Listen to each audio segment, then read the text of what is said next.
Chapter 825. P.S.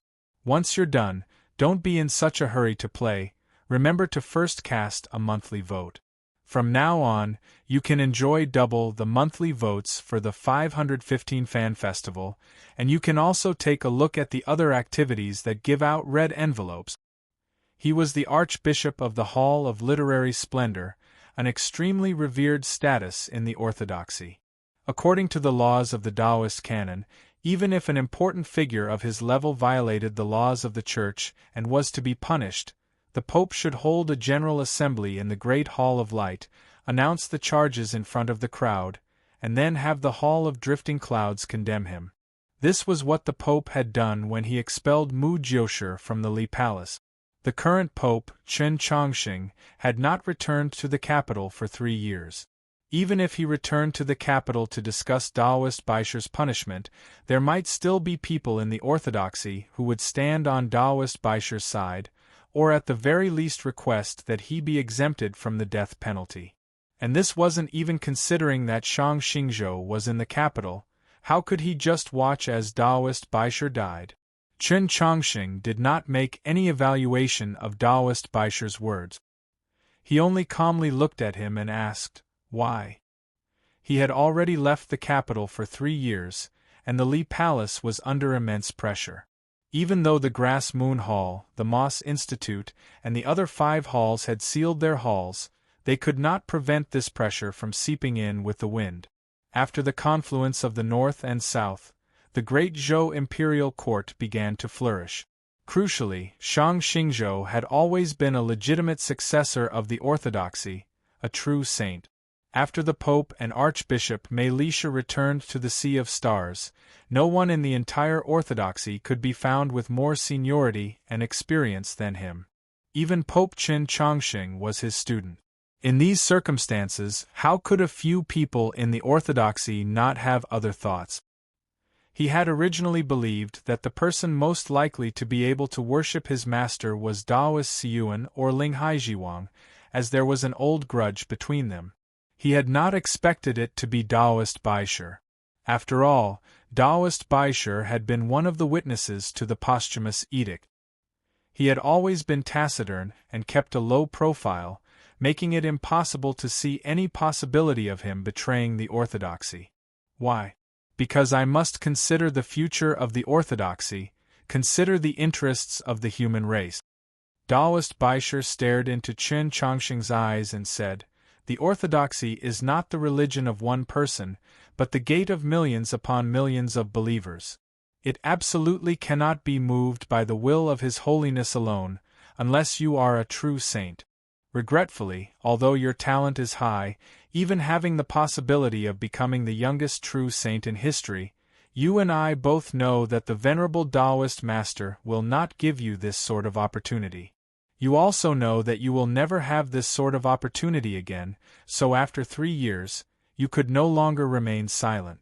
Chen Chongqing was quiet for a while, then said, I thought that many people within the Orthodoxy had been waiting for me to stand up once more. Those people are all idiot.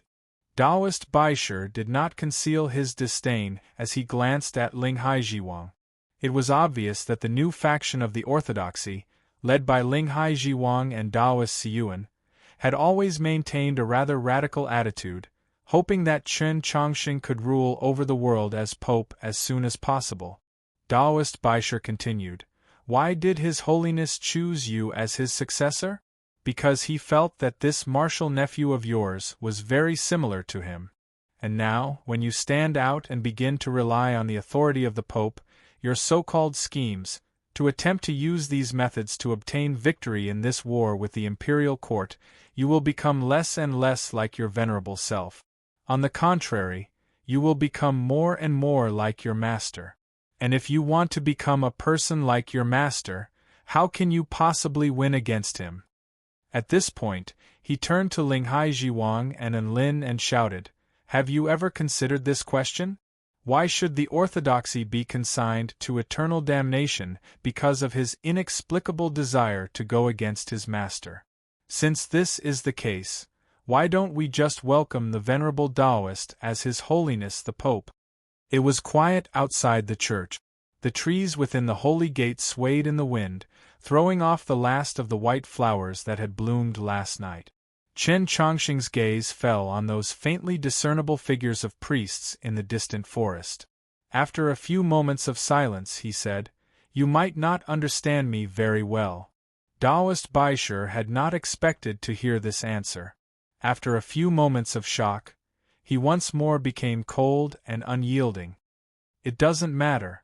You can remove me from the position of Archbishop right now, even do what you did to Mu Jiushi and cripple my legacy. However, on the day that the venerable Taoist returns to the Li Palace, I will be waiting for you there." Enlin fell silent. Ling Haijiwang said, "I've worked with you for several decades, but I've never realized that you were such a stupid person." Taoist Baisher coldly glanced at him and said, "What sort of crime do you want to accuse me of? Plotting against His Holiness the Pope?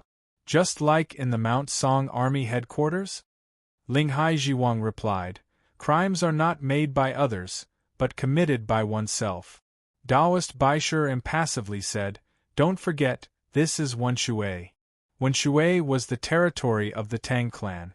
No matter how powerful the orthodoxy was, if it wanted to execute Taoist Baisher on the spot, it would be impossible to hide from the Tang clan's eyes.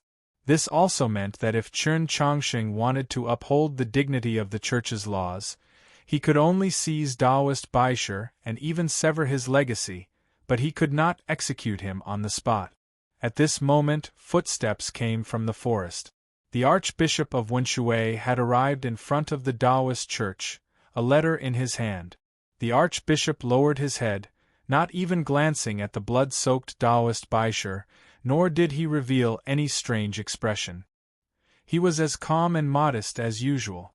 "Your Holiness, the letter Your Holiness has been waiting for has arrived." Chen Chongqing took the letter and opened it, taking out the paper and reading it over. Ling Haijiwang and Enlin looked over, as did Guan Feibai and Jishio. Even Taoist Baisher, whose fate was still uncertain, looked over. They all knew that someone had been writing to Chen Chongqing this entire time. From the matter of the Mount Song Army headquarters to the itinerary to Wenshui, it had all been drawn up by the person writing the letter. Everyone was very curious as to who had written the letter. Only Nank was uninterested. She continued to follow Chen Chongqing's orders, standing in front of Taoist Baisher and staring into his eyes. After reading the letter, Chen Chongqing seemed to be thinking about something. After a period of silence, he handed the letter to Ling Haijiwang. Taoist Baisher sneered, pretending to be mysterious. What did that person say in the letter? Could it be that they foresaw this matter in advance? Ling Haijiwang's gaze left the letter and fell on Taoist Baisher's face, his gaze somewhat strange. Taoist Baisher suddenly felt a chill run through his body. Ling Haijiwang said, "You guessed right. That person said that we had to kill you to establish our might." Taoist Baisher paled at these words. He did not know who the person who had written the letter was, but he knew that many of the orthodoxy's affairs had recently come from that person's handwriting. Crucially, through these last few days of observation, he was extremely sure that Chen Chongqing had a deep trust in that person, that he would do whatever he said. At this moment, the figure of a priest appeared in the forest. The Archbishop of Wenshui went forward to inquire. After a few moments, he returned and reported to Chen Chongqing in a low voice, "The Tang's second master has come to pay a visit to His Holiness. Many thanks to everyone for their continued support. I hope that everyone will support the Hall of Glory and the overall selection of works for the 515 Fan Festival this time. In addition, the Fan Festival also has some red packet. Take a look and continue your subscriptions." Chapter 826. Don't rush to play after reading it. Remember to first cast a monthly vote. Starting from now, 515 Fan Festival, you can get double monthly vote. Other activities have red packets. You can also take a look. The crowd in front of the Taoist church was startled by these words, but Taoist Baisher's spirits were roused. Chen Chongqing had entered Wenshui city yesterday.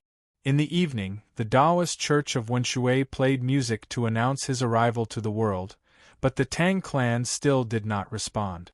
But at this moment, someone from the Tang clan had come, and it was none other than the second master who was rumored to hold the greatest power of the Tang clan in his hands. It was obvious that the Tang clan had spies in the church and knew that Taoist Baisher had already been exposed. An important figure like the Tang's second master had immediately come to visit in order to save Taoist Baisher's life. The crowd looked to Chen Chongqing, wanting to know his decision. Would he act according to the letter and kill Taoist Baisher in the name of the Pope to establish his authority, or would he follow the rules of the Church and postpone the matter while simultaneously avoiding intensifying his conflict with the imperial court and the Tang clan? Guan Feibai gazed at Chen Chongqing's profile, not knowing what choice he would make, and not knowing what choice he hoped he would make. Are you already the true Pope, or are you still that young Taoist who had just entered the capital? Chen Chongqing suddenly raised his head to look at the sky. It was not far from dawn, and the morning sun was on the other side of the Wenshui, not far from the surface of the water. The red glow of dawn painted the distant sky, and the clouds seemed to burn, no different from the twilight. He recalled the conversation he had with Tang 36 on the great banyan tree several years ago in the very similar twilight in the Orthodox Academy. And then he recalled the conversation he had with Tang 36 on the great banyan tree again in the darkness of the Orthodox Academy after the twilight had retreated. In short, in those years, beginning in that inn called the Plum Garden, he and Tang 36 had talked many times. In those conversations they had talked about many things, not memories of the past, but prospects for the future. In the twilight, the lake of the Orthodox Academy glowed with a golden light, and the koi fish that had eaten too much gradually sank into the rotting black mud. They did not want to live like this. At the time, Xian Yuanpe had been using his bare waist to smash a tree on the other side of the lake. Tang 36 had said to him, "Whether it's autumn wind or spring wind, we're still young, so let us live as we please." Now that Xian Yuanpe had returned to White Emperor City, there had been no news of him. Tang 36 couldn't do as he pleased anymore. He could curse whoever he wanted. If he wanted to curse someone, he definitely wouldn't just curse the 17th generation. This was because he was locked up in the ancestral hall and worshipped his own ancestors. In another conversation in the darkness, Tang 36 had said to him that he would be the Pope in the future. He said that it wasn't easy to be the Pope, right? Tang 36 said that of course it wasn't easy. Tang 36 had even told him that in the future, the Orthodox Academy would be the foundation for him to become Pope, which was why he was so passionate about the Orthodox Academy's new enrollment. This guy had long thought of the current situation. It was this guy who had been helping him arrange and deal with many things. Now that it was his turn to make a decision and deal with it, he realized that it was indeed very difficult. Chen Chongqing retracted his gaze, turned around and walked into the hall. He made his attitude very clear. Taoist White Stone was extremely shocked. He burst out with all of his strength and rushed like a gale, chasing after the figure in the divine gate. He wanted to fight to the death. However, he had no way of touching Chen Chongqing. Nank was still standing in front of him, staring at him in a daze. In his eyes, this little girl was a true fiend. With 3 heavy thuds, Ling Hai's iron ruler, and Lin's belt, and Zheshio's demon sword all struck Taoist White Stone at almost the same time. Taoist White Stone collapsed outside the threshold of the divine gate, all the bones in his body shattered, blood pouring into his lungs.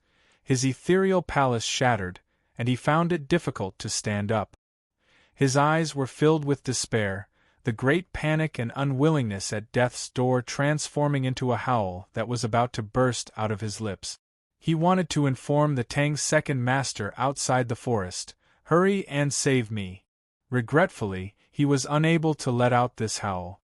The moment he opened his mouth, a rag was shoved in like a bolt of lightning.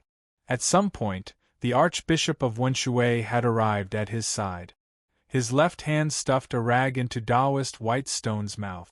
At the same time, his right hand gripped a dagger and stabbed it into Taoist White Stone's chest. The scene was very quiet.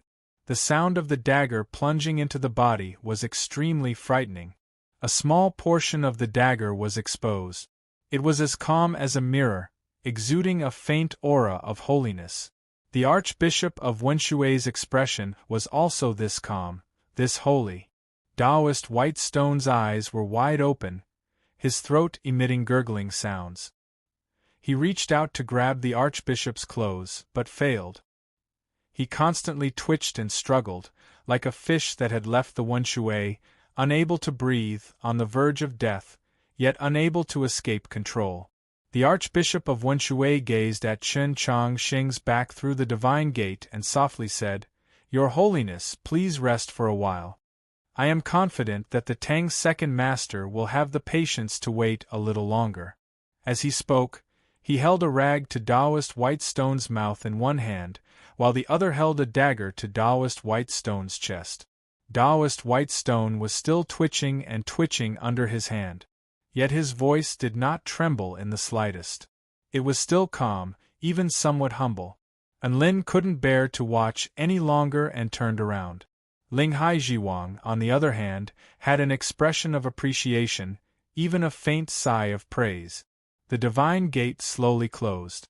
Just as it was about to close, Guan Feibai saw the Archbishop of Wenshui drag Taoist White Stone into the forest, casually thrusting his sword a few times into Taoist White Stone's body. It was a stab, not a stab, because a stab was a competition of swords, while a stab was a slaughter. The corners of Guan Feibai's eyes twitched. This time, it had nothing to do with personally witnessing a major event of the orthodoxy. He knew that anyone who could be appointed bishop of Wenshui City by the orthodoxy for so many years was assuredly no ordinary person. But he could never have imagined, and found it very difficult to accept, that this seemingly calm, modest, and noble bishop would, at certain moments, act like a madman. If the orthodoxy had many people like this, no, even if there were only a few, it would be far too frightening. Taoist White Stone was the Archbishop of the Hall of Literary Glory, a true prefect of the orthodoxy. There was no question that he was also a very important person in Shang Xingzhou's grand scheme. Today, he had died just like that in the Taoist Church of Wenshui City. The other side had been so greatly provoked that they would inevitably react, especially in Wenshui, the unfathomably deep Wenshui, the Tang clan's Wenshui. Taoist White Stone's death had undoubtedly manifested the stance of the orthodoxy and Chen Chongqing. They were already prepared to completely fall out with the Tang clan. Everyone knew that the Wenshui Tang clan was the wealthiest clan on the continent, the head of the four great clans, but in reality, the Tang clan's hidden strength was far beyond anyone's imagination. The Tang clan's history was far too long. In the coup of the Mausoleum of Books 3 years ago, the Tang clan had played the most crucial role, but very few people knew about it. If the Tang clan had not found a way to break the imperial design, the Tianhai Divine Empress might still be sitting on the imperial throne. Now, the secret strength of the Pavilion of Heavenly Secrets had been taken over by the Monastery of Eternal Spring in Luoyang, and the majority of the remaining properties belonged to the Tang clan. The Tang clan's strength was even more terrifying. A faction like the Tang clan was naturally an arm that everyone wanted to obtain, both the orthodoxy and the imperial court. Logically speaking, even if the Tang clan had clearly become closer to the imperial court in the last few years, the orthodoxy should not have displayed such an intense stance. It had to be said that the person writing the letter understood Chen Chongqing very well. He or she knew that Chen Chongqing was bound to bring Tang 36 out of that ancestral hall. Then no matter how gentle the orthodoxy's attitude toward the Tang clan was, as long as this matter did not change, he would still have to fall out with the Tang clan. When I was writing about the Orthodox Academy, I mentioned Huang An's youth is all kinds of red right now. They're still youths, but they have to be a little more ruthless. Thank you, everyone, for your continued support. I hope that you will all support the Hall of Honor and the overall selection of works for the 5/15 Fan Festival.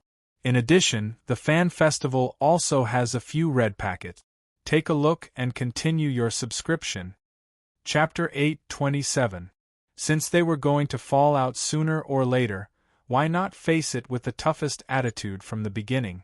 If this was a game of chess, the Mount Song Army headquarters was just casually placing a piece, representing the Li Palace's re-establishment of its voice to the continent.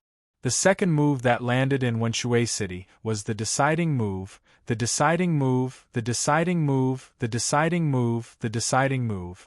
The person who wrote the letter wanted to use Tang 36 incident to force Qin Chang Xing to put on the toughest attitude. This attitude was for the Tang clan to see, not for the Tang second master to see. Although the chief branch had lost its power, the Tang clan was still the Tang old master's Tang clan. The person who wrote the letter was gambling on what sort of decision the Tang old master would make in the face of the orthodoxy's most unyielding stance. The greatest problem was that the circumstances of the Tang clan over the past few years had proven that the Tang old master clearly supported the second branch. To put it another way, he had already made his choice between Shang Xingzhou and Chen Changxing, master and disciple. Moreover, how could a person like the Tang old master change his stance just because of the orthodoxy's unyielding stance? Before the Tang old master, the orthodoxy first had to confront the Tang second master. This middle-aged man, who was said to have taken complete control of the Tang family, was undoubtedly one of the most powerful men on the continent. But outside this quiet Taoist temple, he looked like an ordinary middle-aged man. Perhaps it was because the Archbishop of Wenshui was not as humble in front of him as he usually was, much less fawning. The bishop seemed to really treat him as an ordinary middle-aged believer who wanted to pay his respects to the Pope. In the early morning, the 3 prefects of the Orthodoxy and 100 cavalry entered Wenshui City. Not long after, many voices came from the Taoist hall. It was at this time that the Tang second master came to the stone steps and expressed his desire to pay a visit to the Pope. The bishop helped him make the announcement, then said that His Holiness the Pope had just woken up and was in the middle of washing up, so he needed some time. This was a very normal matter.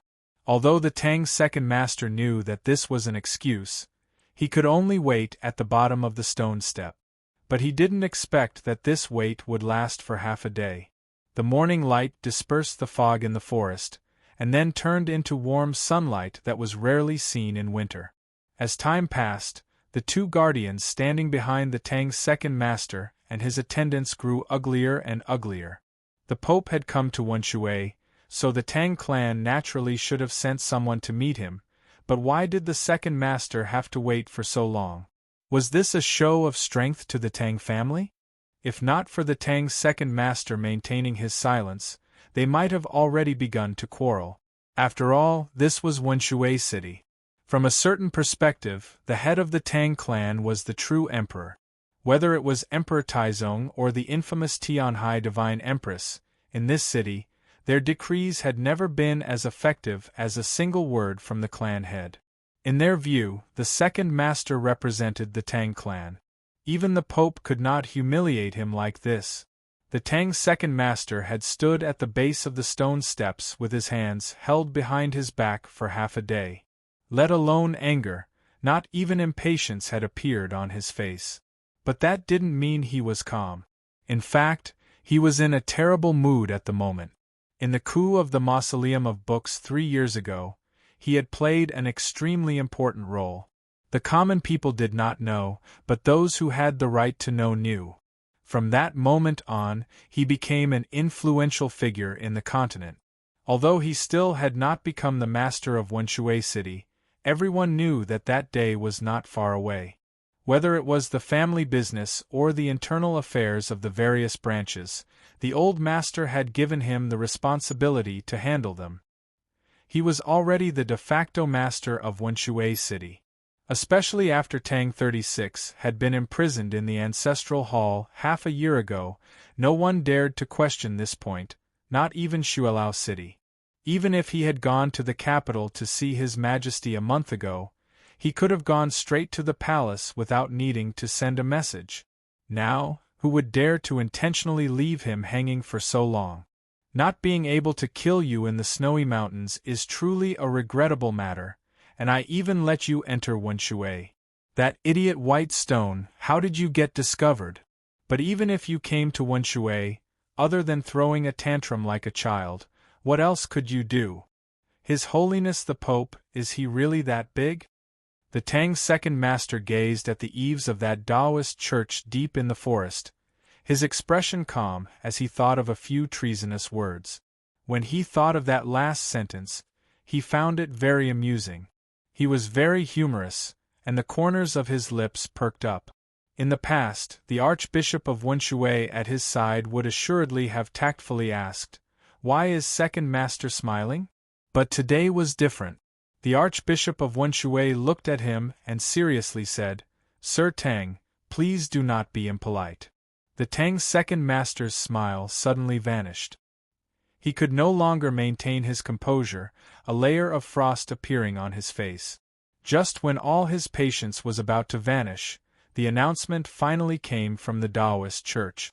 The Tang's second master and the others ascended the stone steps, passing through the quiet and secluded winter forest and arriving outside the divine gate. Raising their eyes, they saw the pear tree. There was no figure under the pear tree, no snow on the ground, and no snow-like white flowers.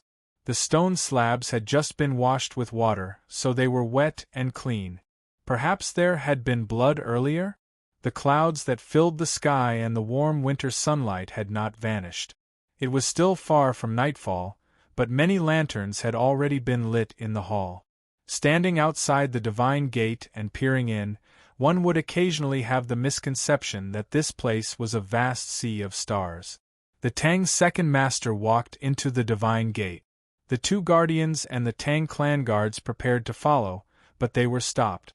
The Archbishop of Wenshui calmly said to the Tang clan, "Please do not wander around the forest, or else you will also die."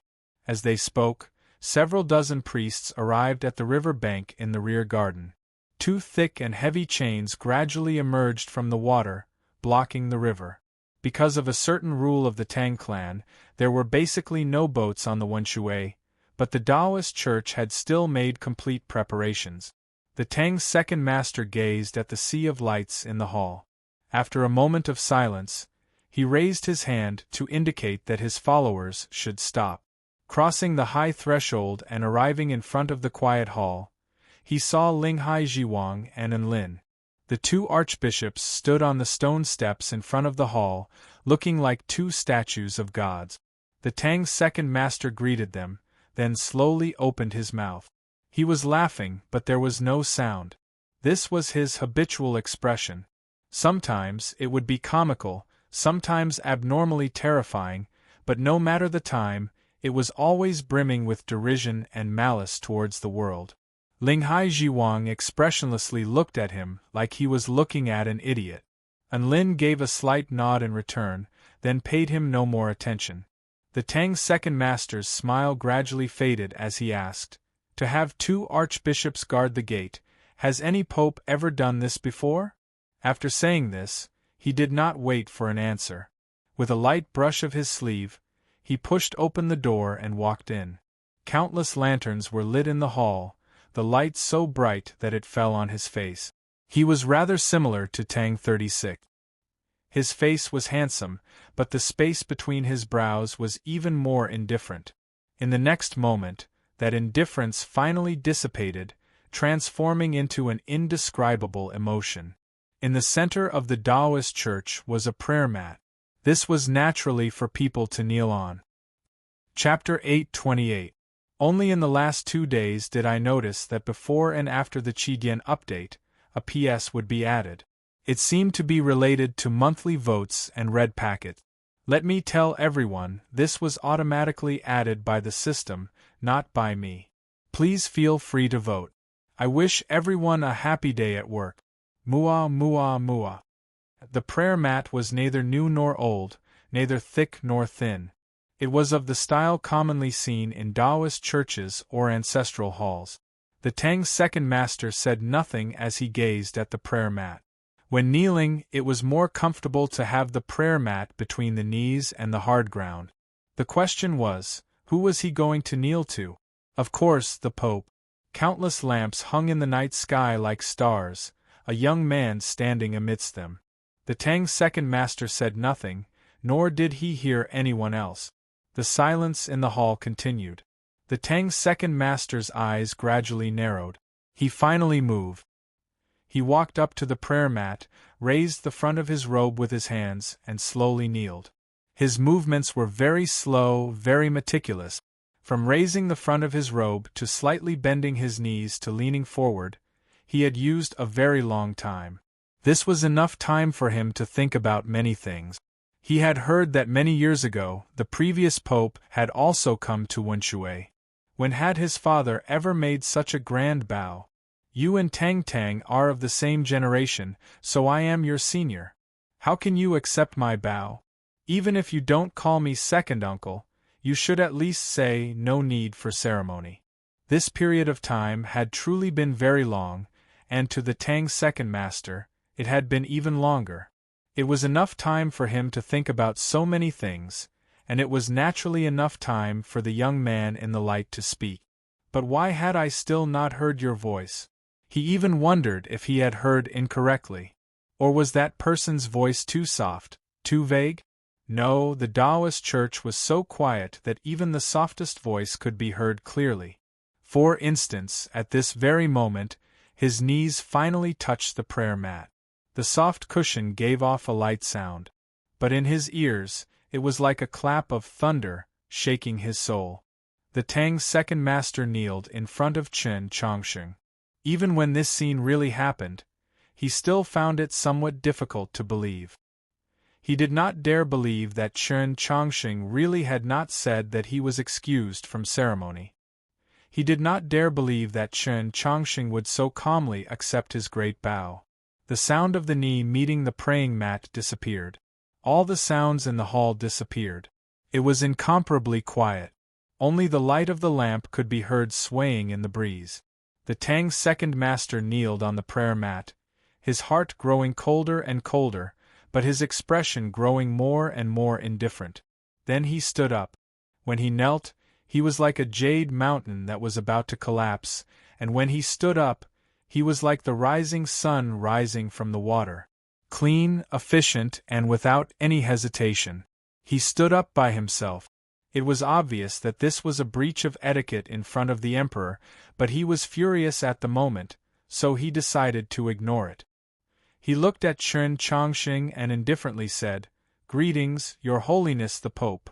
It was not a greeting, just a passing acquaintance. It was still quiet in the Taoist hall. Countless lights swayed in the breeze, making a rustling sound, like the sea of pine trees in the mountains. Chen Chongsheng quietly gazed at the Tang's second master for a very long time. This was the first time he had seen him. Whether it was the coup of the Mausoleum of Books or the assassination of Zhou Tong on the snowy street, he and the legendary Tang's second master had never met. The Tang's second master was very similar to Tang 36.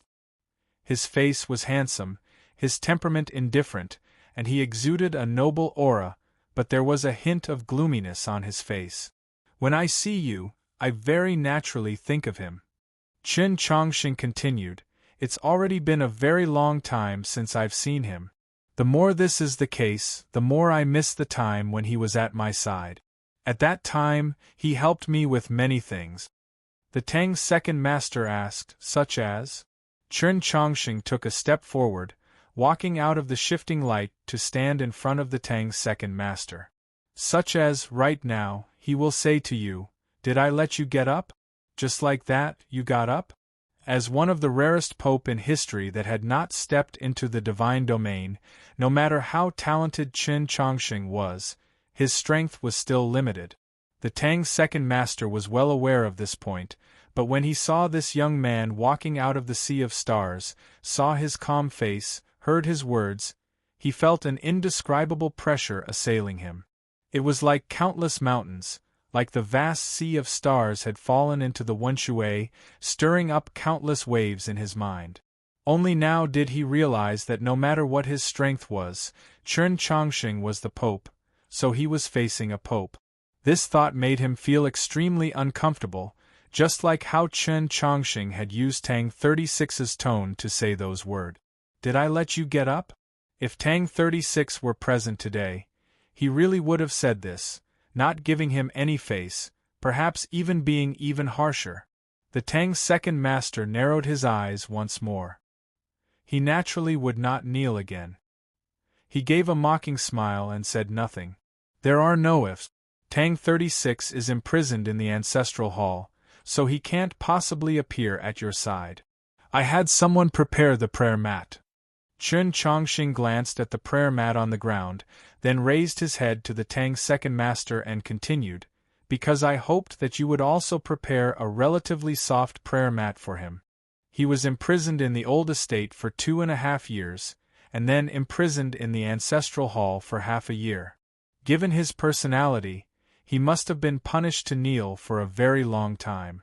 Without a prayer mat, he will find it rather difficult to endure."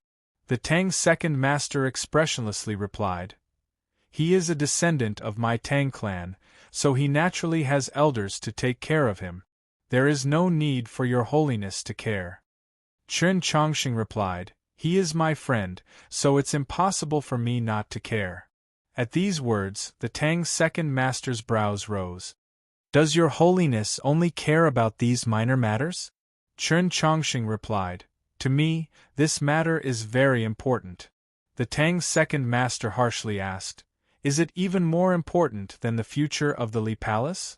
Chen Chongqing replied, "I think that perhaps this is a misunderstanding between you and the Tang old master. My coming to Wenshui City has nothing to do with the Li Palace. I have only come for him." The Tang's second master mocked, "Is that so?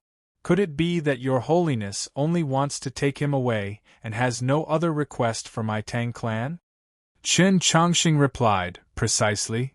Does your holiness think this matter is very funny? Or else why would you say such a joke?" The Tang's second master felt this to be utterly absurd, thinking, "Do you really think that by saying these words, you can convince the entire world that the orthodoxy has no designs on the Tang clan?" The more he thought, the more he found Chen Chongqing's words and actions laughable, so he began to laugh. Normally, when describing laughter, one would add the words haha or raucous in front, because laughter naturally had to have a sound. But everyone knew that the Tang's second master's laughter had no sound, whether it was a slight smile or a great laugh. He only had his mouth open, making him seem like one of those mimes in Shuilao City, acting out an absurd story, silently mocking others and the world. This was the first time Chen Chongqing had seen the Tang's second master's legendary silent smile. He did not find it comical, nor did he find it frightening. He only found it very ugly and very painful, like a fat goose waiting to be fed but having its neck tied to an iron chain. "I miss that friend of mine even more. If he were here right now, he might say, 'Are you mute? Or else why would you laugh so bitterly?'" Chen Chongqing said these words without the slightest hint of derision, only a faint yearning. Chapter 829. The Tang's second master's smile gradually faded. Looking at him, he asked, "Does your holiness truly wish to humiliate our Tang clan?" Chen Chongqing stared at a place outside the palace and said, "I never wanted to humiliate anyone, but that guy would often misinterpret my words to satisfy his own bad taste. For example, right now, he would definitely say that the person I humiliated was you and had nothing to do with the Tang family, because what right do you have to represent the Tang family?" This was the most important sentence. Although Chen Chongqing used Tang 36's name to say this, it was obviously what he wanted to say. The orthodoxy did not agree to the second branch inheriting the Tang clan, and did not even want to engage in any dialogue or negotiations with the second branch. It still firmly stood on the side of the chief branch. This was something that had been determined long ago. But before today, the Tang's second master could not help but imagine a few other possibilities. In a situation where the imperial court was clearly flourishing and the main branch of the Tang clan was clearly losing power, was it possible for the Li Palace to give up its original plan and attempt to rope in him, the true head of the Tang clan? If that really happened, the Tang family's position would be even more important, and they would be able to gain more benefit. Now Chen Chongqing's words directly announced that this possibility did not exist. The Tang's second master was not very disappointed, but he once more felt that pressure. This meant that if he wanted to become the head of the Tang family, he first needed to pass through Chen Chongqing. Although he was very confident and had the full support of the imperial court and Shang Xingzhou, this time, his opponent was the entire orthodoxy. I don't want to humiliate the Tang family.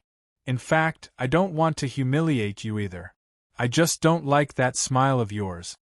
Chen Chongqing's voice was still as calm as ever, just like his current expression.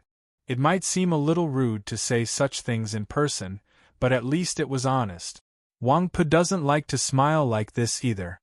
When he first saw me smile like this in the old mansion, he wanted to punch me in the face.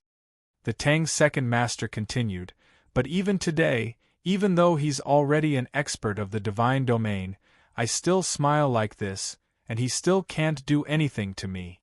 Your Holiness, if you really don't like my smile, then close your eyes or try to get used to it. Compared to Chen Chongqing's words, his attitude was even more rude and forceful.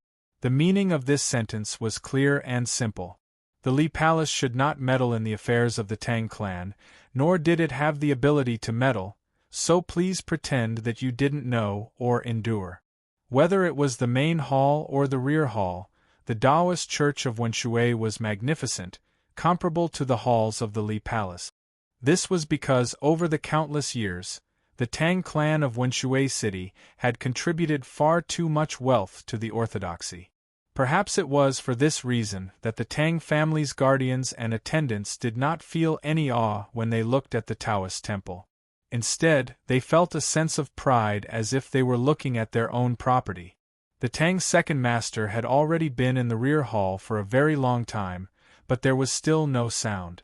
The expressions of the two guardians gradually turned grim, while the attendants wanted nothing more than to charge in. If not for the fact that the two archbishops were standing guard outside the hall, if not for the Pope being within the hall, if it were any other day, the people from the Tang clan really would have done such a thing. The two worshippers looked at each other and saw the vigilance and uneasiness in each other's eyes. They sent a subtle message to the outside of the forest. There was no sound of wind breaking in the forest, but there were several faint aura fluctuations, which even the Taoist temple's tactical formation did not detect. The Archbishop of Wenshui had brought several dozen priests and even more cavalry to guard this place. In a certain tree deep in the forest, Zheshio hugged the demon commander's banner sword. His eyes closed as if he was resting, but his spiritual sense had always been following those chees. If the Tang clan really dared to risk universal condemnation and attack, the people brought by the two guardians would never be able to charge into the Taoist temple, because Linghai Jiwang and Enlin were there. And the people hidden in the forest would probably be wiped out in a very short time. The Tang clan naturally would not make such a foolish move. Their true preparations were probably in another direction. The rear garden of the Taoist temple was on the shore of the Wenshui. On the opposite shore was a long embankment, and behind the embankment were restaurants and residences. Separated by 200 sumjiang, two residences upstream and downstream had their doors tightly shut. The light inside was dim, and many people were concealed within. There were also several heavy metal chests. These chests were filled with mountain-cleaving axes. This sort of weapon designed by the Tang clan was often used on the battlefield to chop off the sharp and hard front claws of the wolf cavalry.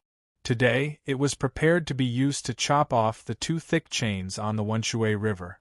Once the chains were broken, the Wenshui, which had been calm for many years, would be flooded with 10 armored ships, each equipped with 10 divine crossbows.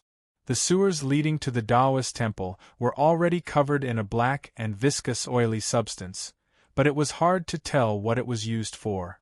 The setting sun shone on the restaurant, and the scenery on the second floor was even better, allowing one to see even further. Luobu sat by the railing, facing the setting sun as he drank wine, silently calculating how long the Tang's second master had been in the temple. The orthodoxy had many experts. Logically speaking, even if the Tang clan had prepared for a very long time, they should have been able to deal with them. The problem was that this was not the Tang clan's full strength. Luobu looked down the stairs. The setting sun hung over the Wenshui, the evening clouds retreating into the curtain of night. The trees on the shore seemed to turn into red maples. A blind zither player was playing the zither by the water. 7 peddlers, 6 government laborers, 3 fortune-tellers, 2 sesame candy-selling elders, and a cosmetic-buying girl were on the street. It was just like yesterday. Luobu said nothing at this sight, thinking to himself, the Tang clan's strength truly is unfathomable. Will that fellow really run into trouble today? This being the case, why have you come to see me? Chen Chongqing asked the Tang's second master. The Tang's second master replied, this place is Wenshui City. As the host, I naturally have to come to give my greetings and see if there is anything lacking in my hospitality. This is etiquette. Chen Chongqing was quiet for a while, then said, I understand. This was the meaning that he had finished his inspection and was sending the guest off. The Tang's second master naturally would not just leave like this. He still had not seen the person he wanted to see. Sir has a friend in Wenshui, and coincidentally, I also have a friend in the Li Palace. His name is Baisher. He said to Chen Chongqing, I don't know where he is right now. It's rare for old friends to meet again, so I would like to invite him to drink a cup of wine. Chen Chongqing replied, regretfully, he is unable to drink this cup of wine, because he is already dead. He was very calm, as if he was speaking of a very ordinary matter. The Tang's second master could no longer maintain his composure. His expression slowly changed, and then he once more noiselessly laughed. This time, there was an indiscernible meaning in his smile, and it was even colder. Then has your holiness ever thought that Sir's friend might also be dead? He stared into Chen Chongqing's eyes. Chen Chongqing was still very calm. No, because I am still not dead. This was confidence. He was the Pope. As long as he was alive, who would dare to kill his friend? The Tang's second master stared into his eyes for a very long time, then suddenly said, Your Holiness the Pope might not know, but that big brother of mine is suffering from a serious illness that has lingered for more than 2 years. There is no cure for it, and he might die at any time. And this illness is highly likely to be hereditary. Chen Chongqing asked, Then why did you not get the illness? So in my view, this illness cannot be hereditary. That friend of mine will not get sick. The Tang's second master's voice became even colder. Who can say for sure about something like illness? Chen Chongqing stared into his eyes and enunciated each word. I can say for sure. If I forbid him from getting sick, he cannot get sick. Chapter 8:30. Suddenly, the wind stopped and clouds obscured the setting sun. Night seemed to come early and the golden lines on the water gradually faded. In a very short time, the 2 shores of the Wenshui had become much colder. Whether it was those tightly shut residences or those 2 chains, they all exuded a dangerous aura. Luobu sat in the restaurant, listening to the zither player's zither music. He slowly closed his eyes, his right hand lightly stroking the hilt of his sword. Not even he had any confidence in the unfathomable strength of the Tang clan. In the past, he would at most think of a way to warn them, but now he wanted to try. This was because the sword he had used in the past was an ordinary steel sword forged from a few taels of silver from a smithy in the small town at the foot of the mountain. Now, he had switched to a different sword. With this sword in hand, he could step on the frost grass and use it as a sword, transforming into a sword. Even when facing an expert of the divine domain, he could still maintain a bright Tao heart. He closed his eyes, listening to the zither music from below, listening to the sound of the water splashing against the rocks on the shore, listening to the sounds of the chains touching the water and then separating. He sensed everything in the world. Suddenly, his ears twitched. He opened his eyes and gazed into the river. His gaze grew deeper and deeper, ultimately resting on the water grass. He felt that this patch of water grass was rather strange. It was a deeper color than the grass around it, but he couldn't see anything else that was strange about it. At this moment, the blind zither player on the shore also seemed to hear something. He gazed into the wenshui and forgot what he was doing. The zither music came to a screeching halt. The strange atmosphere on both sides of the river suddenly became a little different. The ironclad ships upstream and downstream silently retreated. The two residences became empty. The cheese in the forest vanished without a trace. The Tang clan guardians and attendants in front of the Taoist church became much quieter. Only 7 peddlers, 6 government laborers, 3 fortune-tellers, 2 sesame candy-selling elders, and 1 cosmetic-buying girl remained on the street. It seemed like they would never leave. The door to the hall was pushed open and the Tang's second master walked out, his complexion extremely unsightly. He did not even glance at Linghai Jiwang or Enlin. Taoist Baisher's death meant that the orthodoxy's stance was abnormally firm and unchangeable. As they walked down the stone steps, Zhixiu stood under a large tree. The Tang's second master knew what he wanted to say. With an indifferent expression, he said, "It wasn't easy for you to live to this day, so don't casually speak." Zhixiu expressionlessly said, "For a weakling like you to survive until today, it's even more difficult." The Tang's second master slowly raised his brows. His expression did not change, but he was inwardly furious. On that snowy street in the capital, Wangpa had once said to him that the moment he gave up cultivation and began to study strategy and pursue power, he had become a weakling.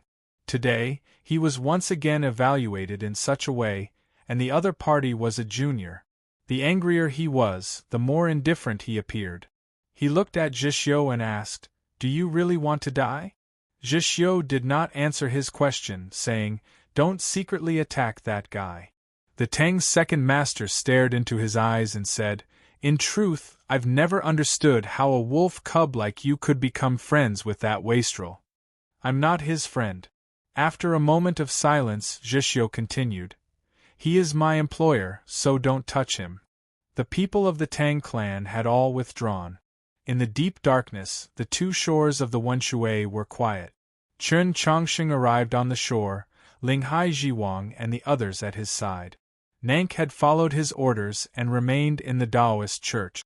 The starlight fell on the surface of the water, causing countless silver scales to appear. No matter how good one's eyesight was, it was still very difficult to clearly see what was going on at the bottom of the water, much less those aquatic plants in the depth. The Tang clan's first master, Tang 36's father, had always been in poor health, and it had only gotten worse in the last few years. This was a matter that many people of the continent knew of. No one, including Chen Chongqing, had ever doubted it. Not even Tang 36 had mentioned it in his previous letters. But after hearing the Tang's second master's words today, he felt that something was wrong. Although it's still not clear what illness it is, it's confirmed that it's not poison. Archbishop Enlin added, "In the past, the 13 divisions of Radiant Green and South Stream Temple both sent people to take a look." The Archbishop of Wenshui glanced at Chen Chongqing's complexion and whispered, "Reporting to Your Holiness, before South Stream Temple closed, that person came." Closing the temple meant seclusion.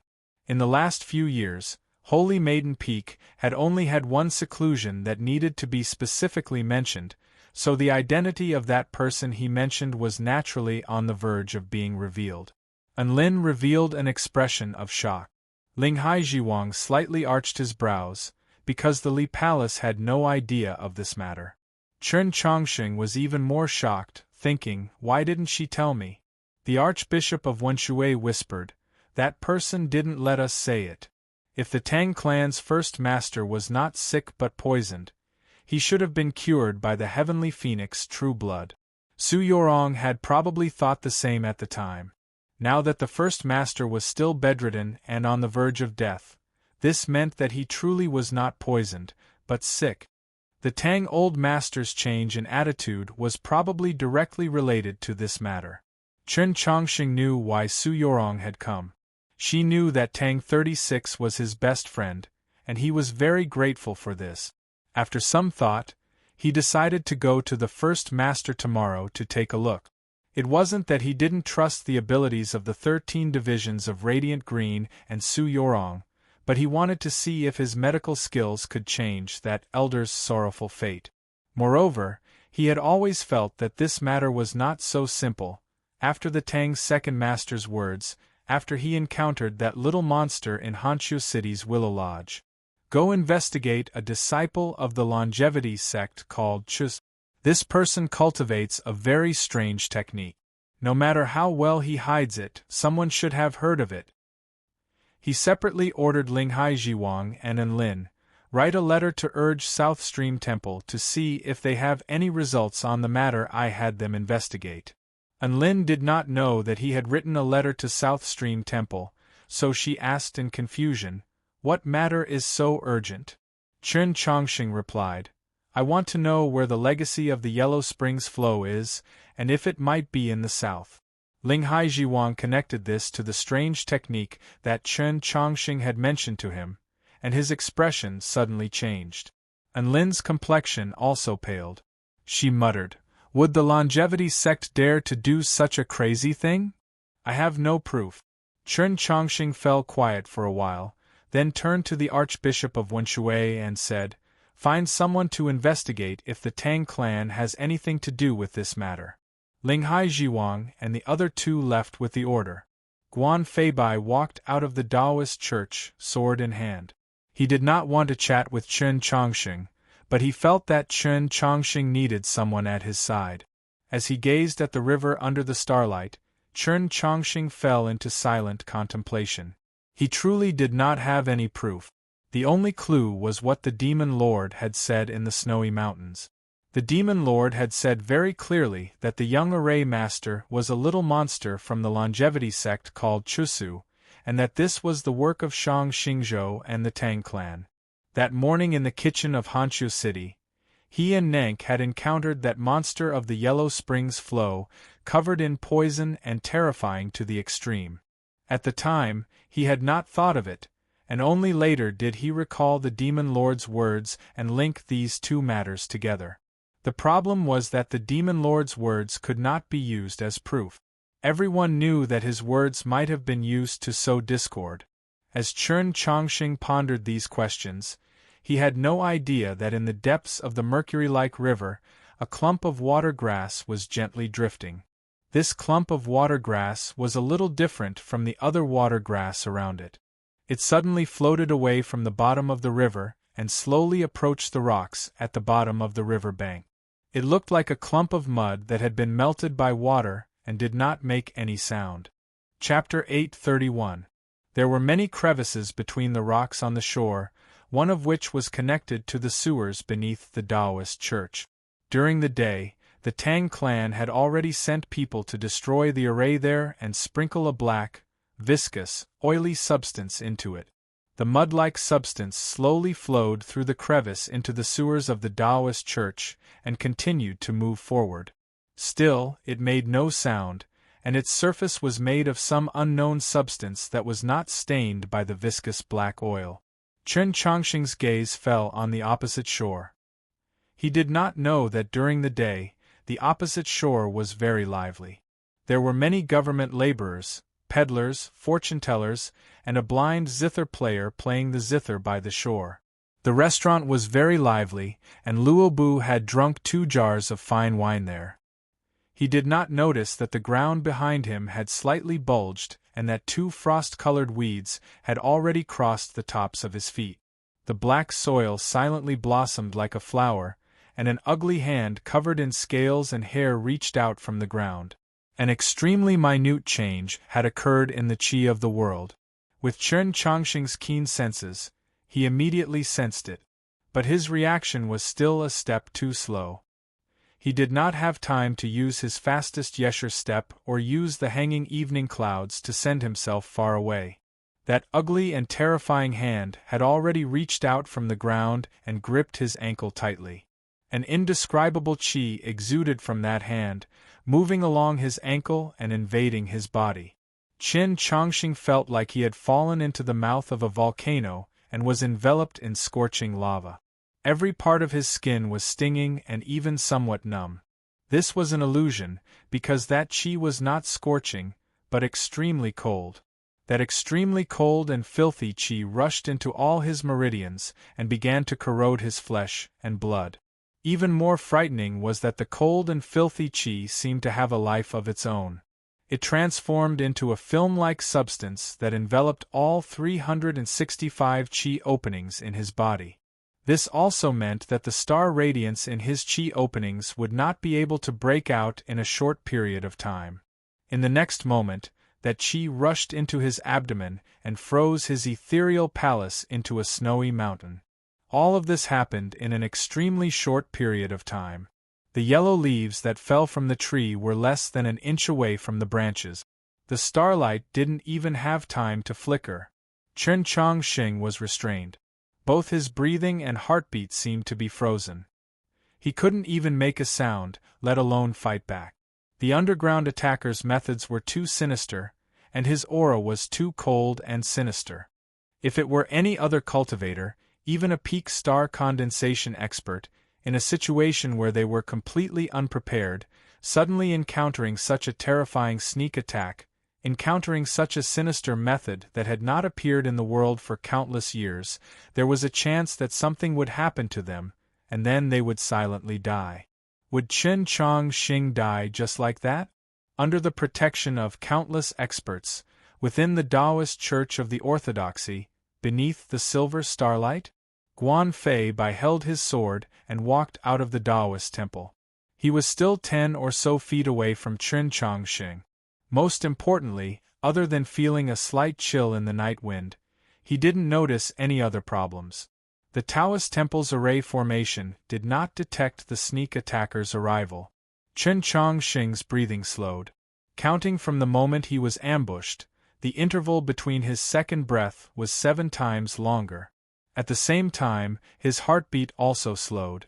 Counting from the moment he was ambushed, his second heartbeat came many times later than the first. If this continued, perhaps his next breath would never come, perhaps his heartbeat would stop, and then he would die. This was the closest Chen Chongqing had come to death, but it was not the closest. Ever since he was 10 years old, his life had always been accompanied by the shadow of death. Whether it was at the bottom of New North Bridge, by the lake of Mount Han, or at the peak of the Mausoleum of Books, he had encountered even more dangerous situations. Thus, even when he clearly saw the threat of death, he still did not panic. More importantly, he had many similar experiences, so he knew how to deal with cold and sinister qi. He had been blown by Gigi's dragon breath many times. In these past few years, he would sometimes become a snow sculpture at the bottom of a cave, and sometimes become a block of ice in the lake of the cold palace.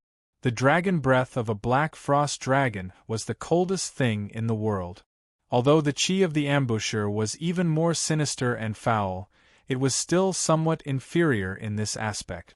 From a certain perspective, Chen Chongqing was the person in the world who had fought against cold and sinister qi the most. Whether it was his mind or his body, his endurance far surpassed that of a normal person.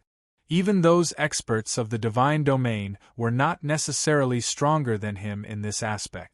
In the view of the ambusher, Chen Chongqing's physical body and spiritual sense should have been completely frozen. Even his thoughts should have stopped, much less counterattack. Chen Chongqing truly could not move at this time, but he could still think. As long as he could think, no one could hold him. Just as his breathing and heartbeat slowed to a halt, he began to think. Countless swords streamed out of the vault sheath.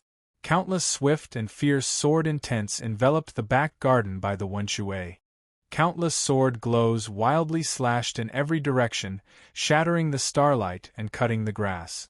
Countless deep sword slashes appeared on the ground, and the slightly hardened earth was thrown into the air. The array of the Taoist church was finally activated. A clear light emerged from the eaves of the hall and completely enveloped the Taoist church and the back garden. A groan could be faintly heard from the countless sword glows, and at the same time, there was a ripping sound as if something had snapped. The grass constantly bulged as if something underground was trying to escape. That sinister and foul qi had lost its source, so Chen Chongqing was no longer in danger of losing his life. However, he could not move for the moment, so he was still in danger. The group of swords flew back and hovered around his body, forming an airtight sword formation that emitted a buzzing sound. As he watched Chen Chongqing standing by the water, Guan Fei Bai had already sensed something strange. The changes in Chen Chongqing's breathing rate and heartbeat could not be concealed from his brilliant sword heart. And then, he saw the black earth on the grass and the hand that had strangely gripped Chen Chongqing's ankle. He unsheathed his sword and rushed over, but he was extremely nervous, as he realized that he might not make it in time. Just at this moment, countless sword glows appeared on the grass, slashing apart the starlight and the grass, simultaneously forcing the ambusher to reveal himself. Seeing the bulge on the grass, Guan Fei Bai's sword left his hand and slashed down. A white sword glow appeared in the darkness by the Wenshui. The starlight in the sky instantly dimmed, the frosted grass fell, and the yellow leaves shattered. Chapter 832. Guan Fei Bai's attack seemed very simple, but it was actually one of the most powerful sword techniques of the Mount Li sword style. When the sect master of the Mount Li sword sect, Su Li's master, saw Emperor Taizong's frost god spear in the Battle of Luoyang, he had comprehended a sword style. This sword was a sword of the battlefield. When it moved, it was like a spear that could pierce through the heavens, able to fight against 10,000 people. It was called the edge. It was not that the edge was completely revealed, but that the edge had to be revealed. If there was edge, it had to be seen by the world. Fierce winds howled, countless waves appeared on the surface of the river, and grass madly danced in the air. 2 years ago, Guan Fei Bai had succeeded in star condensation on the battlefield of the snowy plains, and now he was at the middle level of star condensation. Although he was a genius of the sword that everyone knew, he was still young. With his current cultivation, it was still not enough for him to use such a powerful secret sword of the sect. But he had used this sword without hesitation, completely disregarding the possibility that he would suffer a backlash from the sword intent. Because he was currently very angry and also somewhat afraid. If Chen Chongqing had not had the protection of the 10,000 swords, would he not have died in front of him tonight? The cold winter night was sliced apart by an extremely swift and fierce sword intent that revealed its edge, as if a white rainbow had appeared. A heavy and violent boom came from the grass. Countless pieces of earth were thrown into the air, and a small and thin gray figure was jolted out. This person was hunched, very short, and dressed in black. It was the monster that Chen Chongqing had encountered in Honshu City. A clear and deep sword wound appeared on the monster's abdomen. 2 fingers on his left hand had been severed, probably by Chen Chongqing's sword. But whether it was the wound on his abdomen or the severed fingers, what flowed out was not blood, but a gray liquid. Seeing Guan Fei Bai, the monster let out a mournful howl. This howl was filled with pain, but also with a crazed impulse to kill. The moment the edge stabbed the monster, Guan Fei Bai's sword heart gave off a warning, as well as a clear feedback from his sword sense. The monster's skin and body were extremely tough, like it was covered in some sort of soft armor, but also like it was covered in countless grains of mud. It was extremely slippery and difficult to use. He had not hesitated to suffer the backlash of the sword intent to unleash his strongest sword strike, but he had only managed to leave a sword wound on this monster's body and was unable to severely injure it. Seeing the monster pouncing towards him, Guan Fei Bai's expression turned cold, but he showed no fear. His will to fight rose again. The long sword in his hand had already been shattered by the violent blow just now. Now, his hands were empty, but this did not mean that he had lost the ability to fight. How could the dignified divine kingdom's 7 laws lose to this big mouse-like ugly monster? An extremely sharp and formless aura appeared on his forearm, shattering the night wind upon contact. As expected of a genius of the Mountly Sword sect on the path of the sword, he had actually succeeded in cultivating the astral sword. That monster was used to a life that did not see the light of day. Normally, when he saw that his sneak attack on Chen Chongqing had failed, that the Taoist church array had appeared, and that the experts of the orthodoxy were assuredly on their way, he would definitely have turned and left without any reluctance. He would not have allowed himself to take any risk. But tonight, he could not. He found it somewhat impossible to control his emotions. Previously, when he had been injured by the edge, he had begun to grow angry. When he realized that he had been injured by the Mountly Sword style and that his opponent was a young disciple of the Mountly Sword sect, his anger burned even more fiercely. His eyes turned scarlet and the brand in the deepest parts of his soul began to burn, so hot that only one thought remained in his mind. Su Li had to die. Everyone related to Su Li had to die. And all the people of the Mountly Sword sect had to die. In the howling winds, that monster flew through the night sky, bringing with it a foul qi and a terrifying pressure. Whether in Honshu City or the sneak attack just now, this monster had always attacked from the shadows and then attempted to flee. He had never revealed his full strength. Only now, when he was determined to kill Guan Fei Bai, did he reveal his true cultivation level. He was actually powerful to such a degree. Blood trickled down the corner of Guan Fei Bai's lip.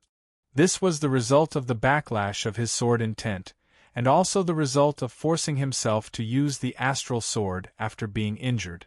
Looking at the terrifying cold figure, he quickly determined that he was no match for it, but so what? At this moment, he stood in front of Chen Chongqing. As long as he stood here, the monster could not injure Chen Chongqing. As for himself, he believed that even if the monster wanted to defeat him, it would have to pay a sufficient price. Yes, as the most valiant and violent disciple of the Mountly Sword sect, he had chosen his strongest attack for the first time. This time, he was prepared to choose his most ruthless attack. The final move of the Mountly Sword sect's sword style. He was prepared to exchange life for life, to exchange injury for injury. He firmly believed that no matter how heavy his injuries were, the monster could not possibly leave unscathed, so he could forget about leaving tonight. Chen Chongqing had just shattered the ice that had frozen his body when he saw this scene. He yelled, "Don't!" He did not completely understand the monster's strength or methods, but he was keenly aware that the monster's entire body was covered in poison. If Guan Fei Bai wanted to exchange injury for injury, the result might not be as he imagined. He might even die. Chen Chongqing had woken up a little too late. He only had time to yell out, but he was unable to do anything. Guan Fei Bai's right hand slashed down like a sword. The sword aura cut through the wind without a sound. He didn't even look at the tentacle-like fingers of the monster. Both sides were going to be heavily injured, or even worse. Who could change all of this? A small figure broke through the window of the Taoist temple. At this moment, the small figure was still dozens of feet away from the battlefield. Logically, it was impossible for her to make it. But the speed of the figure had already surpassed the limits of logic. It was like a real bolt of lightning. That bolt of lightning strangely avoided the grass and dirt in the night wind and accurately struck the monster. To be more accurate, the small figure directly collided with the monster in the night sky. There was a muffled sound in the night sky. Grass and dirt flew again. The monster was directly smashed into the grass dozens of feet away. Who knew how many bones were broken? The small figure landed in front of Chen Chongqing and Guan Fei Bai. Her body swayed a little. It was Nank. The monster knew how terrifying Nank's speed was. It didn't dare to stay any longer. It turned around and burrowed into the grass. Nank knew that if she let the monster escape into the earth, it would be very difficult to catch it. She immediately prepared to give chase. But just when she was prepared to leap up, her body swayed again. It was obvious that she had suffered significant injuries from the previous collision. At this moment, another figure jumped down from the tall tree in the night sky. Zhishio had arrived. Seeing the scene before him, he didn't even think about anything, much less make any calculations. He just followed his usual style of battle and charged over. Like a meteor, he jumped down from the tree and charged at the hole that had just appeared in the grass. There was a massive boom. The earth trembled, the river roiled, and the grass, leaves, and dirt once more flew into the air, obscuring the starlight and casting the battlefield into darkness. The dust gradually settled, revealing the scene on the grass. A large hole had appeared in the ground. The hole was around a zhang deep, and one could faintly see the ripples of water at the bottom. Chapter 833. Zhishio gazed at the deep hole in the grass, seemingly lost in thought. Chen Chongqing, Nank, and Guan Feibai walked over. They saw a few pieces of gray flesh scattered across the grass. They looked very disgusting, presumably left behind by that monster. Such a large disturbance in the rear garden of the Taoist church naturally alarmed many people. Linghai Jiwang, Enlin, and the Archbishop of Wenshui, who had been ordered to hurry over. No one spoke, only looked at Chen Chongqing. Chen Chongqing said, "If my guess is correct, this monster is the Chusu that I had all of you investigate." Linghai Jiwang asked, "The longevity sect?" Chen Chongqing fell quiet for a while, then said, "I suspect that this is the result of the previous longevity sect master's corpse beheading before his death." Linghai Jiwang and the others were extremely knowledgeable, so when they heard the word corpse beheading and associated it with the sinister Taoist technique Chen Chongqing had mentioned, their expressions flickered. Guan Feibai was more concerned about another problem. He asked Chen Chongqing, "Chusu? What two words are they?" Chen Chongqing replied, "It should be the two words you're thinking of." When he had first heard the name Chusu, Guan Feibai had found it rather strange, feeling a chill for some reason. Now, he finally understood the reason. He harshly said, "It turns out that even today, the longevity sect still has not forgotten the grudge from back then. Just this monster wants to deal with Marshal Granduncle?" Zhishio replied, "This monster has a very powerful cultivation, a pure Taoist technique, and an evil qi. Most troublesome of all is its sinister venom and speed. It also has the ability to tunnel through the earth. It can appear near us at any time and be used for sneak attacks and assassinations. It's extremely frightening." He was the most frightening concealer and assassin of the snowy plains. Now, even he had to admit that this monster was very dangerous. These words plunged the surroundings into silence. The Taoist church was protected by an array and Guan Feibai was at its side, but that monster had actually been able to silently approach Chen Chongqing and launch a sinister sneak attack. Even more frightening was that even after the powerful attacks of Guan Feibai, Nank, and Zhishio, the monster had only been injured, not killed on the spot. It had to be known that although these three were not very old, they were definitely the most valiant existences of the younger generation of cultivators. This monster was naturally far from being enough to deal with Suli, but if it were hidden near them and prepared to strike at any moment, it would truly be very difficult to guard against. "Everyone, be more careful in the future." Chen Chongqing turned to Guan Feibai and said, "Especially you. In the future, when you encounter Chusu, don't lightly use those killing moves that trade wound for wound. Although I've never encountered him, I can sense that the sinister poison in his body is very troublesome. Even I might not be able to cure it. This was referring to when Guan Feibai had been prepared to use the final move of the Mountly sword style to clash with his opponent. I'll be more careful in the future. What about you?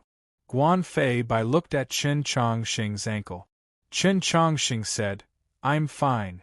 There were still some black flocks on his ankles, but they had long since withered and disappeared without a trace when the night wind blew.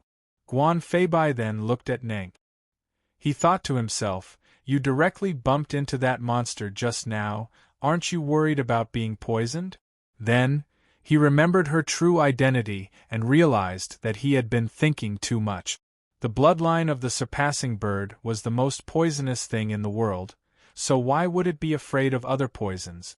Ling Haijiwang suddenly looked at Chen Chongqing and sternly said, I ask your holiness to be even more cautious in your actions. You cannot act like before. Previously, Chen Chongqing had sent them off on a mission, but he had not had Nenk get close to protect him. He had been standing alone by the river in quiet contemplation. In his view, this was extremely unwise, and also irresponsible to the millions of believers of the orthodoxy. Chen Chongqing understood that he had good intentions and said, There's no need to worry. My injuries have not completely healed, so my qi senses are a little slow, allowing it to take advantage of me. It won't happen again. After saying this, he turned to the other shore. Even though such a large disturbance had occurred in the Taoist church, the other shore was still quiet. Not a single person had appeared. Only the barking of dogs could be heard in the distance. The shadows of the buildings along the river fell on the street and on the water, hiding something. Perhaps because the wine of Wenshui City was too authentic, or perhaps because the setting sun had warmed him too much and made him lazy, Luobu did not leave after drinking in the restaurant. He went straight to the inn behind the restaurant and slept until late at night. Then, for some reason, he woke up. He walked into the shadows of the alley to the side of the restaurant and gazed at the nearby river, wanting to confirm that the feeling of the day was not an illusion. He did not see that clump of watergrass, because at that time, that clump of watergrass had already approached the other shore and entered the ground of the Taoist church through the cracks in the rock. He had seen everything that had happened afterward. That monster truly was rather unexpectedly savage and frightening. Even he had subconsciously gripped the hilt of his sword. He had not attacked at the start because he was very curious about Chen Chongqing's true level. He had not expected to see his junior brother. He still did not attack, because he trusted in his junior brother. Of course, this was also because he was confident that he could control the entire situation. Under the starlight, the Wenshui was like a silver belt spread out, very wide. If Chen Chongqing or his junior brother really did encounter a danger they could not resolve, his sword would naturally go over, disregarding the width of the river. He had not expected what happened next. Chen Chongqing and his junior brother had not been able to capture or kill that monster that had ambushed them. That monster could travel through the earth, and with such astonishing speed, it had instantly vanished into the depths of the Wenshui. All these things that he had not expected had ultimately become reasons that made him feel helpless. He had just been unable to sleep in the middle of the night, so he had gotten up to relieve his boredom, and then he was prepared to go back and have a good sleep. But in the end, he just had to witness such a spectacle, and he was the only one who had seen the monster's final destination. Thus, he could only follow. The monster was at the bottom of the water, using the mud and sand as a cover to silently advance, but its speed was still very fast. Luobu leapt between the houses on the street, using the shadows of the eaves and the occasional drifting clouds to conceal his figure. He was similarly silent and very fast. In the end, he still could not catch up to the monster. He could only watch as the Wenshui lightly rippled, turn into a channel to the right, and vanish into an estate. He took out a charcoal pencil and paper and drew the last scene he had seen. The starry sky above the estate and the countless lights within it were all very real. This estate was truly very large. The buildings inside looked very ordinary on the outside, but they could not conceal their noble aura. Then he noticed that he was outside the side gate of another estate. The two estates faced each other across the river, both lit with countless lights. Even in the depths of the night, they still did not seem deserted. He walked into the estate. Perhaps it was because the master of this estate was on the verge of death from his illness, and the young master was imprisoned in the ancestral hall, so the people's hearts were scattered and the security was not very tight. In particular, the houses and small courtyards on the outskirts would occasionally be noisy with the voices of people. In contrast, the magnificent courtyard in the center was much more serene and quiet. In that magnificent courtyard, he saw an elderly loyal servant, his face covered in worry, and a sorrowful maid. Then, he heard the sounds of quarreling coming from the corner gate. "Clear your heads. The first master is already about to die, so who dares to fight with the second master? The Pope? This is the Wenshuitangs. There's no need to give face to anyone. Don't think that just because the Pope is here that the chief branch has a backer, or else why would that wastrel still be kneeling in the ancestral hall?" Chapter 834. Luobu quietly listened for a while. This sort of story of a fierce slave deceiving his master was very common in all clans. The dog madly barked at its master, its voice getting louder and louder. Perhaps it was because it had gone mad, but it was more likely that it wanted to rely on its new master. To prove its loyalty to its new master, these dogs did not mind madly barking at their former master, even fiercely biting him a few times. He ignored the stewards at the corner gate, their bodies reeking of alcohol, and floated down to the window of the main room. Even though it was late at night, the room was still brightly lit. Perhaps it was because the master of the room had slept for too long and was about to fall into a long slumber, so he did not want to sleep. The shellfish oil produced in Zhuozhou did not give off any smoke, so it would not stain the eyes.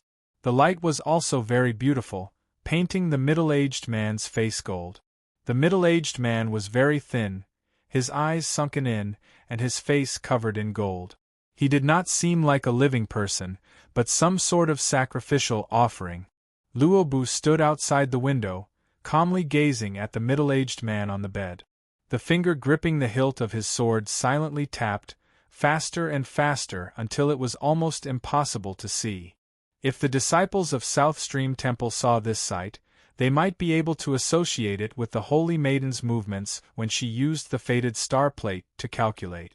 Yes, he was also calculating, but he was not using the fated star plate, but a sword. In the end, he had not been able to find anything strange in this courtyard, nor had he been able to calculate any problems. It truly did not seem like he had been poisoned. If it really was an illness, not even his junior sister could cure it, so it was naturally even more impossible for him to cure it. Luobu regretfully and apologetically left the estate and returned to the shore of the Wenshui. As he gazed at the estate on the other side of the river, he silently thought, since this is the chief branch, then the other side is the second branch? On the first day of the Pope's visit to Wenshui, he refined a bottle of cinnabar pills. On the second day, the orthodoxy prefect Taoist Baisher who had accompanied him disappeared. The Pope received the Tang's second master, and in the middle of the night, he suffered an assassination attempt. On the third day, he brought many people out of the Taoist church. The divine carriage followed the Wenshui and, under the uneasy gazes of countless people, arrived outside an estate. This estate belonged to the chief branch of the Tang clan. It had been half a year since the gravely ill Tang first master had moved back from the old estate. Half a year ago was also the day that Tang 36 was imprisoned in the ancestral hall. It was unknown if these two events were related. A few days ago, the gate to the estate would have been tightly shut, the servants scattered about, gossiping about their master. But today was different. When the Pope's divine carriage was still several li away, the estate received the news. After the initial panic, everything returned to normal. The middle door had long since been opened. The stewards and servants were kneeling on both sides, extremely respectful and silent. The rules of aristocratic families could be seen everywhere. But Chen Chongqing still felt that something was wrong. It wasn't because someone was looking at them from under the willow tree on the other side of the river, but because the smell in the air wasn't right. Nank followed by his side and sniffed like a little dog. She said, "There's dust." The steward, who had just rushed over from the Tang family's old residence, didn't have time to say anything when he heard these words. His expression couldn't help but change slightly. Chen Chongqing looked at the straight path made of white marble under his feet. Looking at the remaining wet marks, he knew that it had just been cleaned. The reason why they had just cleaned up was naturally to welcome his arrival, but it could also be inferred that they usually did not clean up diligently. Chen Chongqing said nothing and walked into the estate. Upon entering the magnificent courtyard, he saw a woman dressed in simple and yet still exuding a noble aura. From her appearance, he could tell that she was Tang 36's mother. Seeing the crowd enter the courtyard, especially the young man in the very center, the woman said in a trembling voice, "Believer Lin Suyen pays respects to His Holiness the Pope." After saying this, she prostrated to Chen Chongqing. Chen Chongqing would never accept this bow. "Madame Tang, please rise." Madame Tang naturally would not stand up and continued to kneel. Fortunately, Chen Chongqing had predicted that this would happen and had already made arrangements. A cool breeze suddenly blew through the courtyard. Before anyone could clearly see anything, they only saw the girl at the Pope's side appear at Madame Tang's side. Nank supported Madame Tang's hand, so Madame Tang naturally could no longer kneel. At this sight, the steward of the Tang clan's old residence did not change his expression, but he felt a little uneasy. Many people knew that yesterday, the Tang's second master had paid a visit to the Taoist church and the Pope had accepted his kowtow. Anyone could imagine that the Pope's attitude towards the chief branch and the second branch would be different, but for him to express it so bluntly, just what sort of reasoning was there? Chen Chongqing did not accept Madame Tang's bow, but instead greeted her as a junior. Only now did Madame Tang realize that the rumors were all true, and that the letter sent back by the Orthodox Academy was also true. The Pope and her son were truly very close, even as close as brothers. "I want to see Uncle," Chen Chongqing said. Madame Tang had no reason to refuse, so she prepared to lead the way. Suddenly, there was a coughing sound. The steward of the Tang clan's old residence coughed twice. He first glanced at Madame Tang, then at Chen Chongqing. With a humble expression, he said, "The first master's illness is severe. Your Holiness's sacred body is of utmost importance. If there is anything inappropriate, it truly is the sin of my Tang clan. Your Holiness, please." He did not finish, but his meaning was clear. The Tang clan did not wish for Chen Chongqing to see the first master. Chen Chongqing had seen this steward of the old estate before. Many years ago, the yellow paper umbrella had been given to him by this steward. At their reunion today, the steward's attitude was still respectful, even more so than in the past, but there was a faint sense of wariness within. Chen Chongqing said nothing, only calmly looked at him.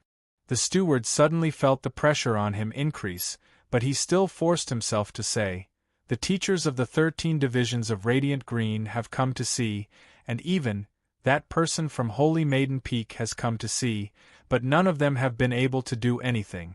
Why must your Holiness stir up sorrow?" Madame Tang glanced at the steward. She did not refute him, but her sleeve began to tremble. Chen Chongqing suddenly asked, "Did the venerable master of the Tao come to see?" The steward thought he had heard incorrectly.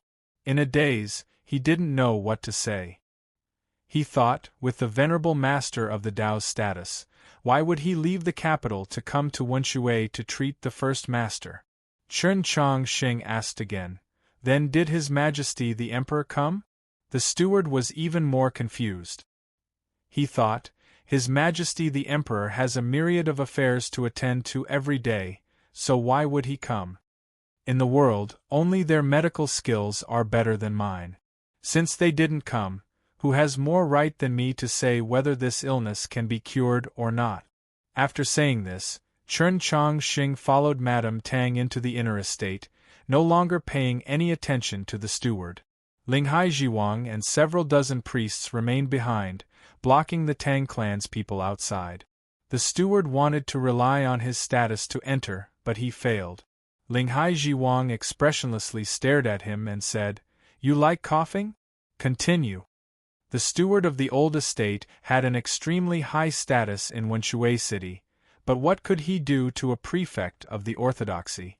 As he watched Chen Chongqing's figure disappear into the corridors of the inner estate, he was both anxious and angry, and actually began to cough. Chapter 835.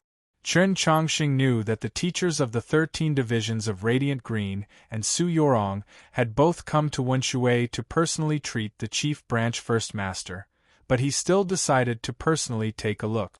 Just as he had said to the steward of the old estate, he had absolute confidence in his medical skills.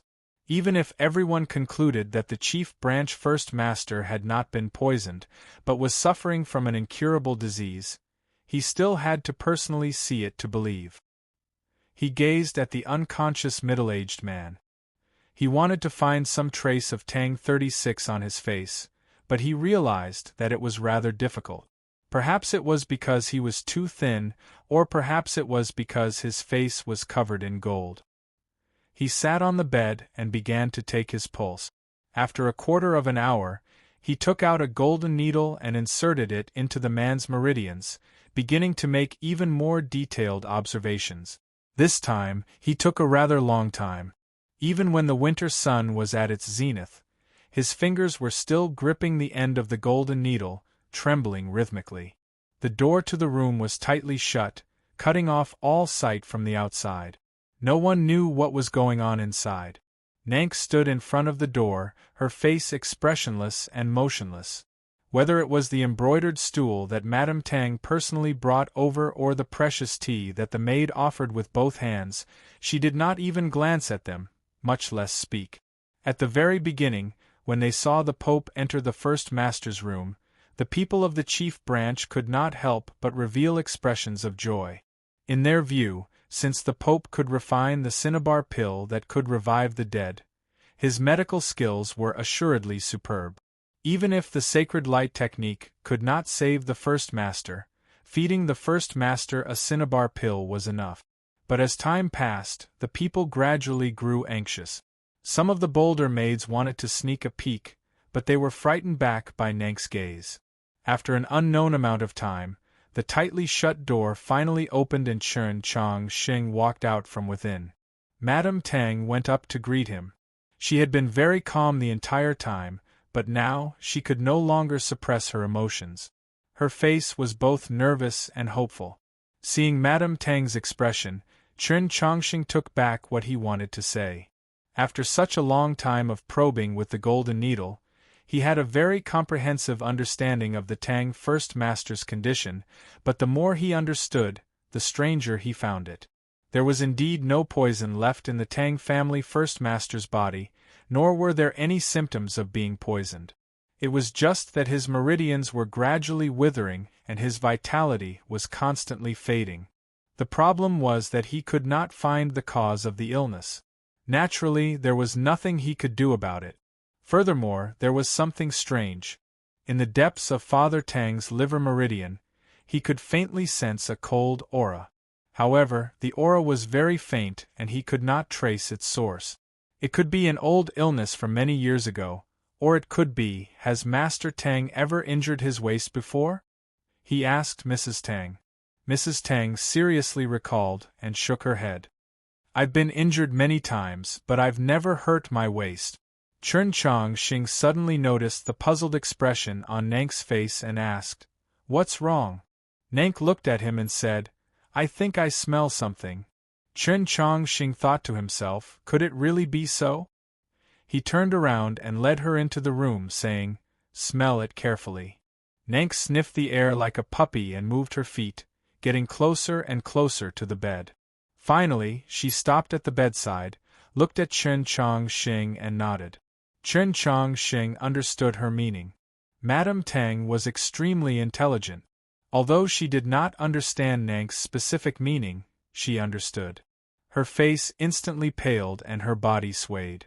Chen Chongqing looked at her and shook his head. A determined expression appeared on Madame Tang's face. She steadied her mind and steadied her body. At this moment, the sound of wailing suddenly came from outside the door. It sounded like the voices of men and women, old and young. The heavens have opened their eyes. Master, you can finally be saved. His Holiness the Pope's benevolence is as benevolent as the heavens. I, Husan, am willing to work like an ox or a horse for His Holiness. Master, hurry up and wake up.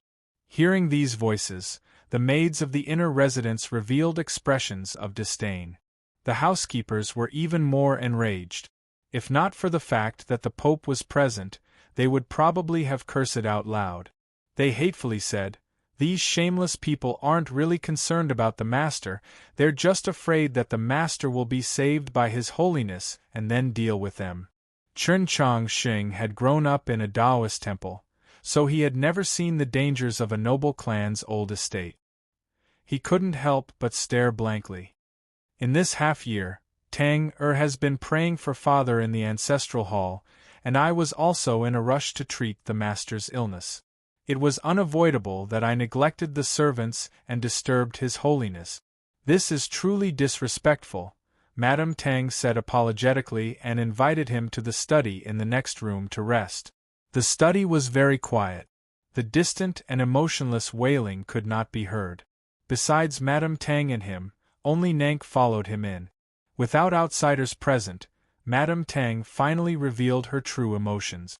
Her eyes slightly red, she said, "I thank His Holiness for His benevolence, and I ask that Your Holiness save the Master's life. The Tang clan's property can be given to the second branch. I only hope that the Master can live and that Tang can be released." Chen Chongqing replied, "Be at ease. Everything is for the safety of the Master and Tang. Madame Tang looked into his eyes and confirmed that he was speaking the truth. Only then did she truly relax. "Today, perhaps I will have to borrow His Holiness's divine might like the sea." Chen Chongqing understood her meaning and said, "Madam, please feel free to use it." By the time he returned to the Taoist church, it was almost dusk. The setting sun shone on the Wenshui River, and Chen Chongqing once more went to the shore. The grass in the back garden had already been repaired, leaving no trace of last night's assassination attempt. Archbishop Enlin, Guan Feibai, and the others followed closely at his side, unwilling to see a repeat of last night's situation. In a short while, Linghai Jiwang returned, bringing with him the latest news. Madame Tang, in the name of offending the Pope, had 3 second-class stewards and 10 some servants beaten to death and 7 or 8 maids driven away. During the execution, Linghai Jiwang had stood on the side and said nothing, so no one dared to speak. The steward of the Tang clan's old estate had an extremely nasty expression, but in the end, he still maintained his silence. After hearing what had happened in the Tang clan's main branch, Guan Feibai felt very depressed.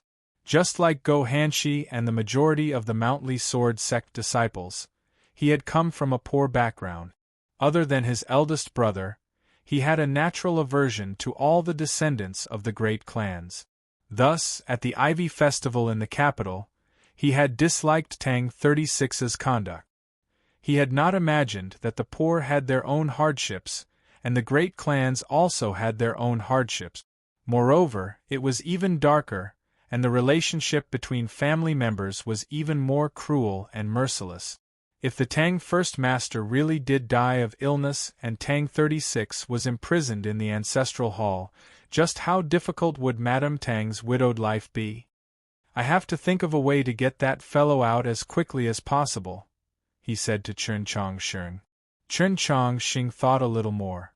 Besides rescuing Tang 36 from the ancestral hall, he also had some progress on the Tang First Master's illness. But to resolve these 2 matters, he still needed to see the Tang clan's attitude. He said to the Archbishop of Wenshui, "Make arrangements. I want to see the Tang Old Master tomorrow." Chapter 836. P.S. Today's update, as well as pulling in votes for the Starting Point 515 Fan Festival. Each person has 8 votes, and each vote will also give some coins. I beg for everyone's support and praise. Just like how the Tianhai clan could never represent the Tianhai Divine Empress, in Chen Chongqing's view, the Tang's second master naturally could not represent the Tang clan. If he wanted to understand the Tang clan's stance, he had to personally meet with the Tang Old Master. The bishop showed a rare expression of difficulty. Logically speaking, he truly should have come to visit Sir, but the Tang Old Master never sees guests unless he wants to see someone. Back then, the Divine Empress sent Mou to Wenshui to personally summon him to the capital, but the Old Master didn't even accept the decree. Chen Chongqing replied, "You misunderstand. I said that I would go to the old estate tomorrow to visit the Tang Old Master." The bishop was very shocked, thinking to himself, "You are the Pope. Even if you consider yourself a junior from the Tang clan's young master, there's no reason for you to go to the old estate. Isn't this a loss of status?" Linghai Jiwang's complexion was rather unsightly as he prepared to speak. Chen Chongqing did not give them the chance. "Pass on the message. I'll wait for a reply." Only now did the crowd vaguely understand that the Pope wanted to use this matter to determine something. The bishop left to carry out the order. It didn't take long for the Tang clan's old estate to reply. Just as everyone expected, the Tang Old Master did not agree. The old estate gave the reason: a cold.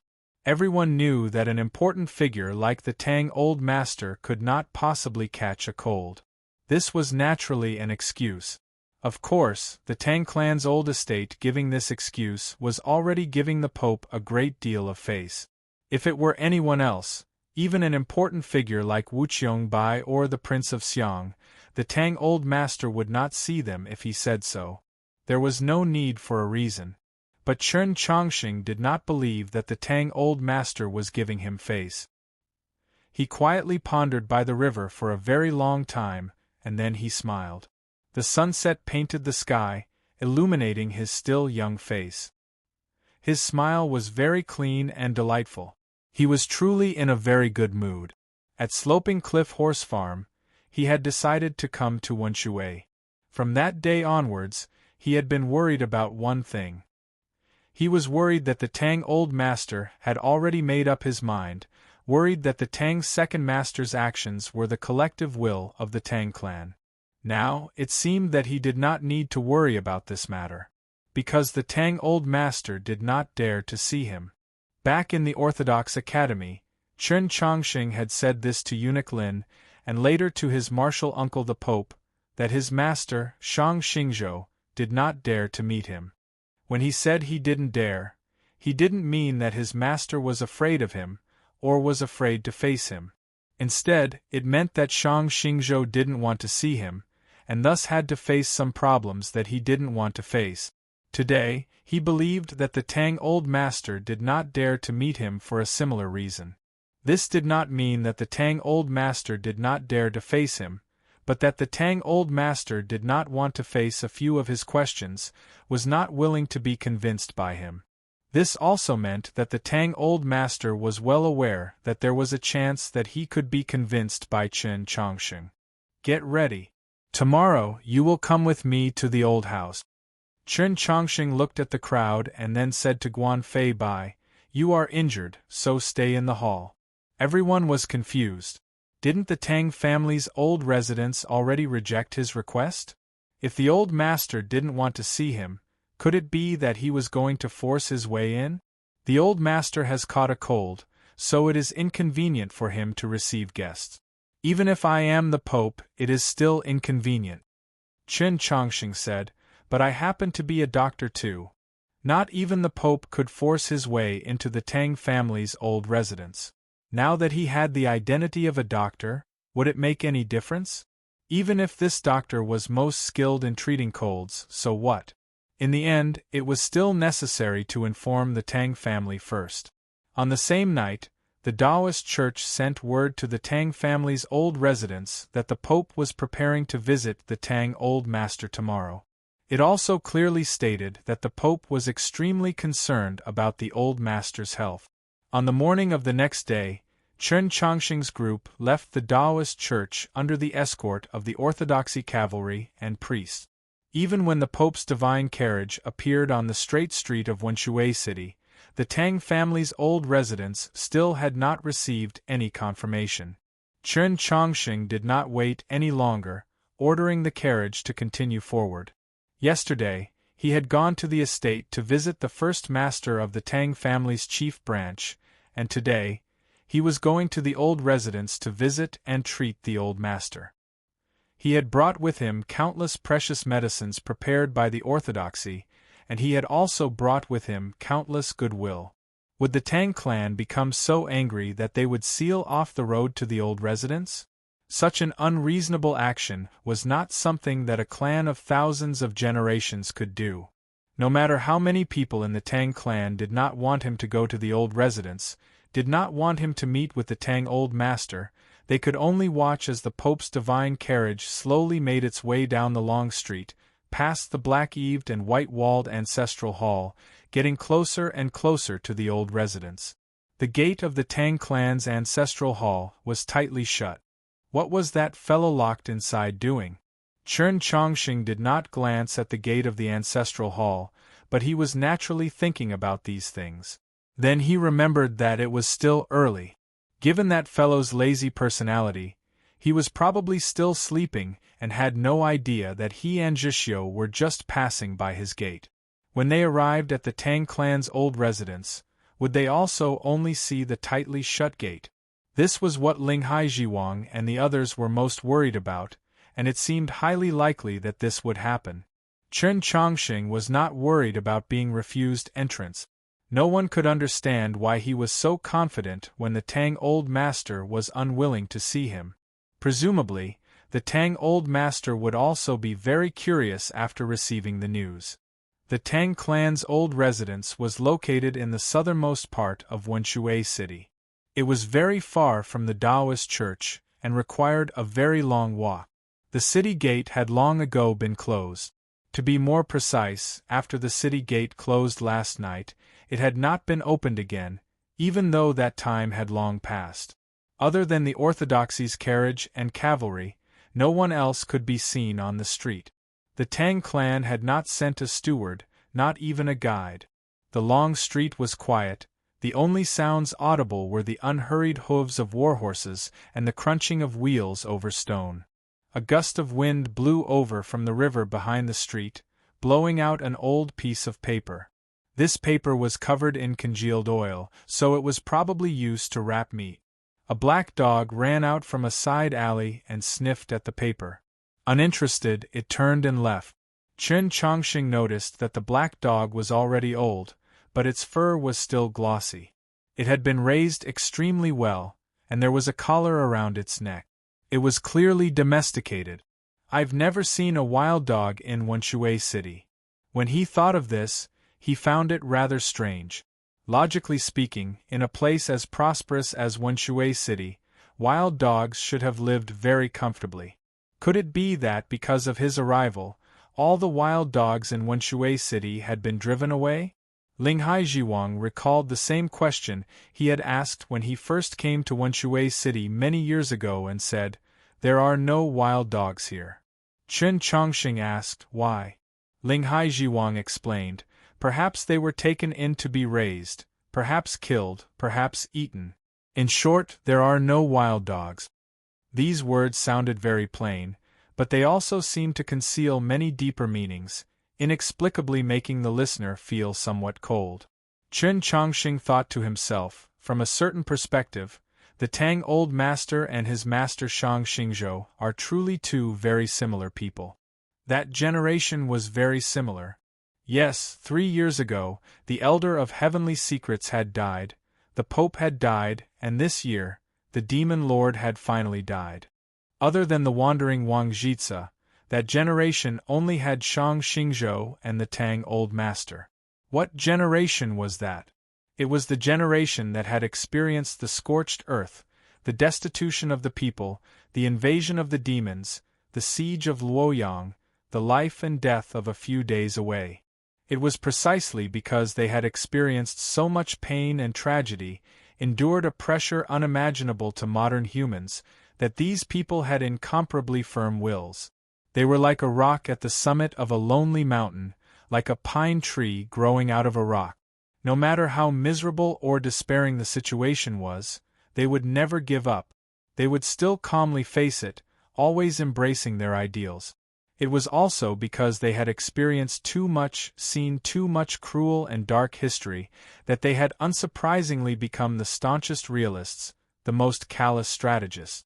Sinister methods, broad minds, and lofty goals coexisted in harmony with each other in their aging bodies, not conflicting at all.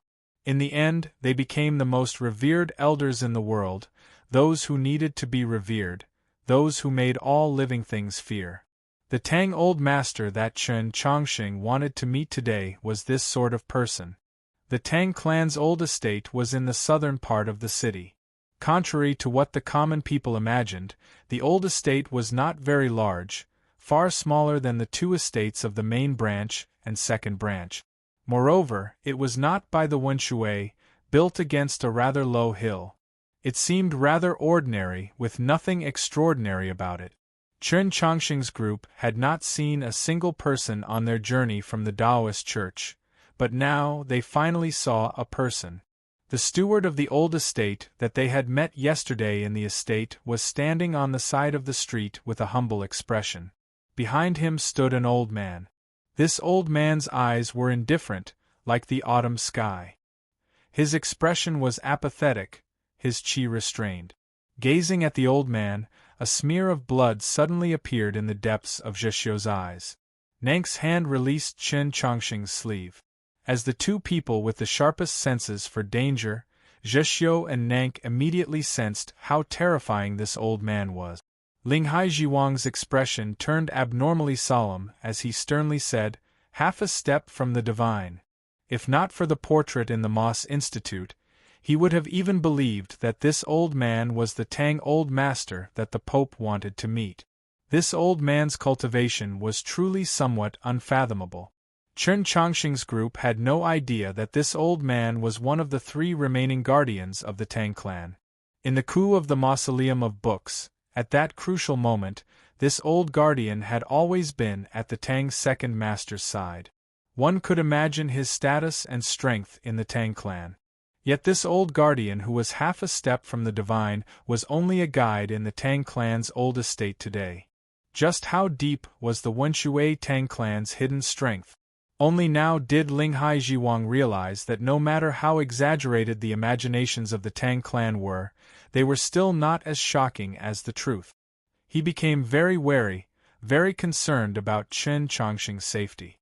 Yet neither he, Zheshio, nor Nank were able to follow Chen Chongqing into the Tang clan's old estate, because the old guardian had expressionlessly glanced at him. And then Chen Chongqing shook his head. "It's about to reach 515. I hope that I can continue to charge at the red packet ranking of 515. On the 15th of May, the reign of red packets will reward the readers and advertise my work. One Piece is still love, so I'll definitely do my best." Chapter 837. P.S. Today's update, while at the same time pulling in votes for the starting point 515 fan festival. Each person has 8 votes, and each vote will also give away some coins. I kneel down and beg for everyone's support and praise. Facing him was a very simple and crude wooden door. But the stone eaves above the door were built with extreme care and exaggeration, even higher than the height of the door itself. From top to bottom, countless plaques were lined up. Chen Chongqing raised his head and vaguely saw many familiar signatures. These signatures belonged to successive emperors and successive popes. There were emperors of the Zhou dynasty, emperors of the previous dynasty, and even more ancient emperors whose names he had only read in books. He was even more familiar with the names of these popes. he realized that the Pope at the very bottom was none other than his own Grandmaster. The Emperor at the very bottom was Emperor Taizong. There was no Tianhai Divine Empress, no previous Pope. It was obvious that before that old man in the Tang clan's old estate passed away, the previous Pope and the Tianhai Divine Empress he disliked did not have the right to leave behind their mark. The old guardian of the Tang clan stood on the side, his expression unchanged, nor did he seem to urge him. To these elders of the Tang clan, this sort of scene had already occurred countless times over the countless years. This was the true foundation of the Tang clan, because this was all history that could be seen. It was incomparably real, even somewhat real. Snow suddenly began to fall from the sky. The snow was not heavy, but it danced around the old estate. Chen Chongsheng took out an old umbrella from somewhere, opened it, and walked into the courtyard.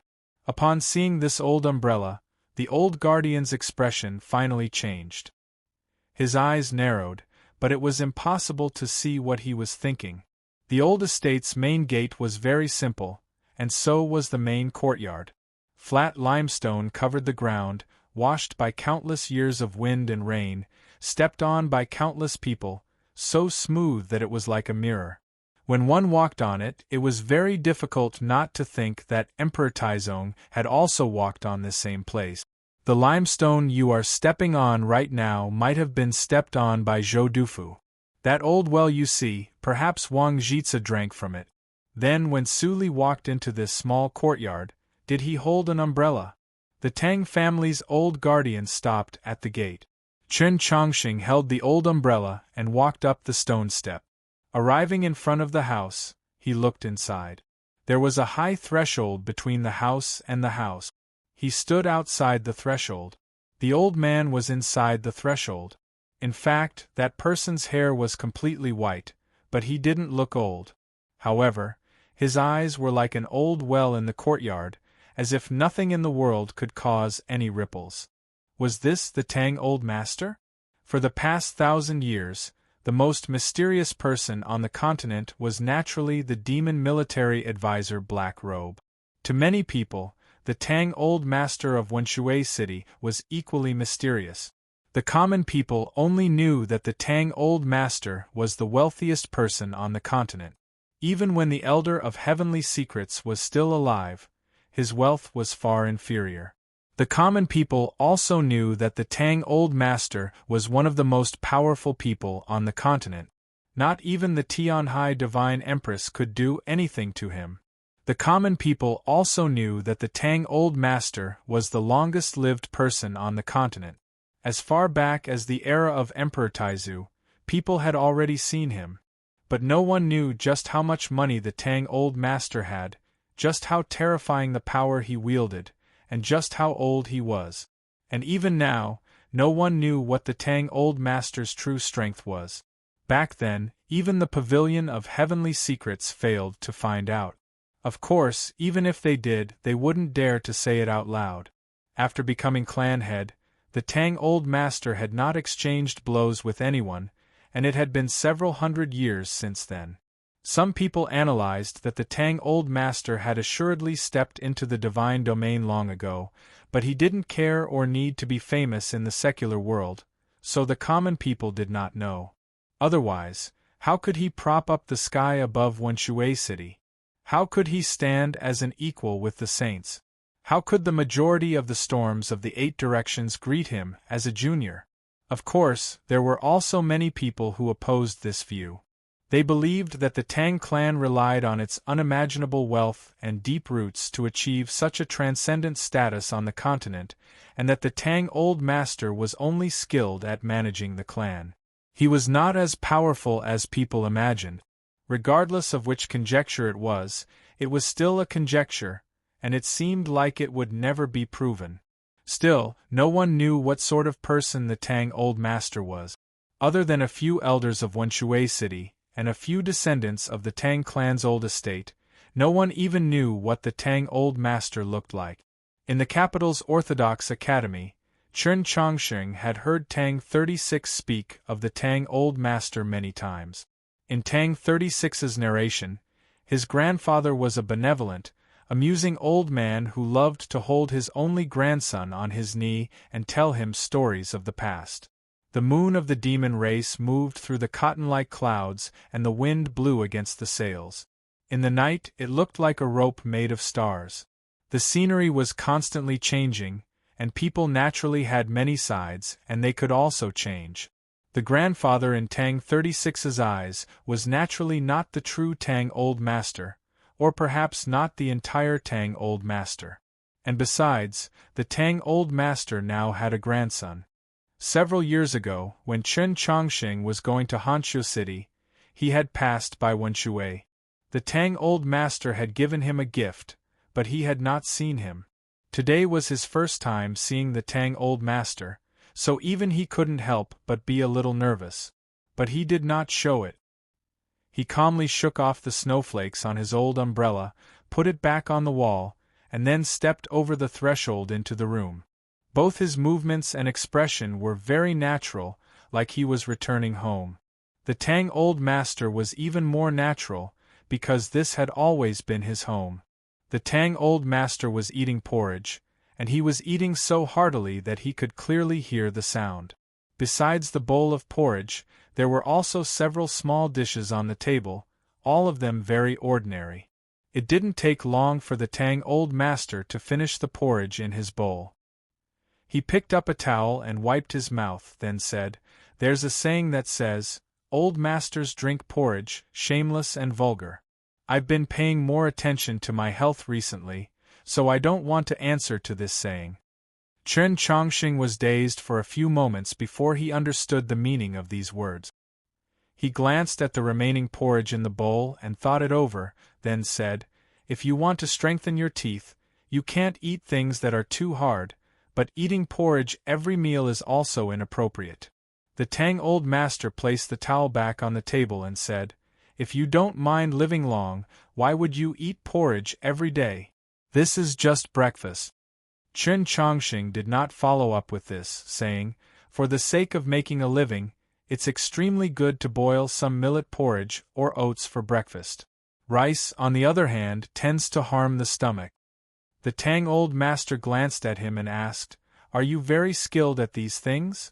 Chen Chongqing calmly replied, "My medical skills might not be as good as Master's, but in terms of health, he's not as good as me." The Tang Old Master looked at him and asked, "Since you admit that your medical skills are not as good as your master's, why did you come to see me and say that you would treat my cold?" Chen Chongqing replied, "Treating the sick and saving people is something that a doctor should do. Moreover, I am the Pope, so I should do this even more." The Tang Old Master's expression did not change. "You feel that your master does not have the right to treat the sick and save people?" Chen Chongqing's expression also did not change. "If the name is not correct, the words are not correct, and if the words are not correct, the matter will be difficult to accomplish." These words were very interesting. If the Prince of Xiang and the others were to hear them, they would probably ponder over them for a long time, trying to discern more of their meaning. It's almost time for the 515 Red Packet Rankings. I hope that the Red Packet Rankings can continue to charge into the 515 Red Packet Rankings. On the 15th of May, the Reign of Red Packets will reward the readers and also publicize the work. One Piece is Love. Chapter 838. This PS was also added by the system. It has nothing to do with me. The Tang Old Master looked into his eyes and asked, "Even if he taught an emperor and a pope, he still doesn't have the right?" Chen Chongqing calmly replied, "Since one is the emperor and the other is the pope, why not let them do it themselves?" The young eagles had already left their nests and began to learn to fly. The saplings were strong and no longer feared the wind and rain, so they should be allowed to freely grow. Only in this way could they become mighty eagles soaring over the horizon. Only in this way could they soar into the heavens and obtain even more rain, dew, and sunlight. All the books in that old temple in Xining village were given to me, and the rest were left to senior brother. No matter how large the family business is, it still has to be passed down to the younger generation. Chen Chongxing continued, and this is the world, not master's home alone. The Tang old master said nothing. The steward of the old estate walked over from somewhere and quickly took away the bowls and plates on the table without making a sound. Soon after, a teapot and 2 cups were placed on the table, but the tea in the teapot was not poured into the cup. Chen Chongxing formally bowed to the Tang old master as a junior, and then without waiting for a response, walked over to the table and sat down. He raised the teapot and filled the cup in front of the Tang old master, then filled the cup in front of him. He felt like he had returned to the past, returned to that stone table in the 100-herb garden. The last of his nervousness vanished, and he truly calmed down. The Tang old master could clearly sense the change in his mental state, and a hint of admiration appeared on his face. I also don't like the phrase rule over the world, he said to Chen Chongxing, but do you feel that you have the right, the ability, to rule over the world? Treating was treating an illness but also governing. Chen Chongxing replied, I believe that senior brother has the ability. As for me, I am also learning. The Tang old madam fell silent for a very long time, then suddenly asked, when you first entered the old estate, what was your first feeling? Chen Chongxing very seriously thought it over, then replied, it was more ordinary than I imagined. Even those plaques on the gate felt very deliberate, deliberately made to appear ordinary. To ordinary clans, even to those orthodox clans, those plaques on the gate of the Tang clan's old estate were supreme glories. But to the Tang family, these glories were somewhat intentional, because the Tang family didn't need them. On the contrary, these glories would dilute the Tang family's sense of mystery. In Chen Chongxing's words, they would appear ordinary. The Tang old master explained, because the old estate has always been a very ordinary courtyard. The reason it's not ordinary is because all the successive heads of the Tang clan have lived here. Chen Chongxing understood what the old master meant. Many people believed that the Tang old master was mysterious because he had never fought with anyone, because the Tang clan was too frightening. No one dared to show him the slightest disrespect, so his true cultivation might not be as frightening as the legends said. But the Tang old master's words to Chen Chongxing today were very clear. The reason why the Tang family was so terrifying was because the Tang family's successive patriarchs were all very powerful, including the old master himself. Chen Chongxing said, but you are willing to meet me in the old mansion, which means you are willing to listen to me. The Tang old master replied, I haven't seen an outsider in many years. You are the 5th outsider I've seen in the old mansion. Chen Chongxing knew that Su Li and Wang Po were assuredly among these 5, but he didn't know if Mo Yu had seen the Tang old master when she came to Wenshui. If she hadn't, then who were the other 2? Su Yorong. The Tang old master said, I have a rather good relationship with her. I was willing to meet you today largely because I was very curious just what sort of person she likes. This time, Chen Chongxing was truly shocked. Only last night did he learn that Su Yorong had come to Wenshui to treat the illness of the Tang clan's first master before her death seclusion. He had not expected her to have this sort of relationship with the Tang clan. He thought in confusion that although Su Yorong was the holy maiden of the south and had enough status to converse with the Tang old master, there was a gap of countless years between the two of them.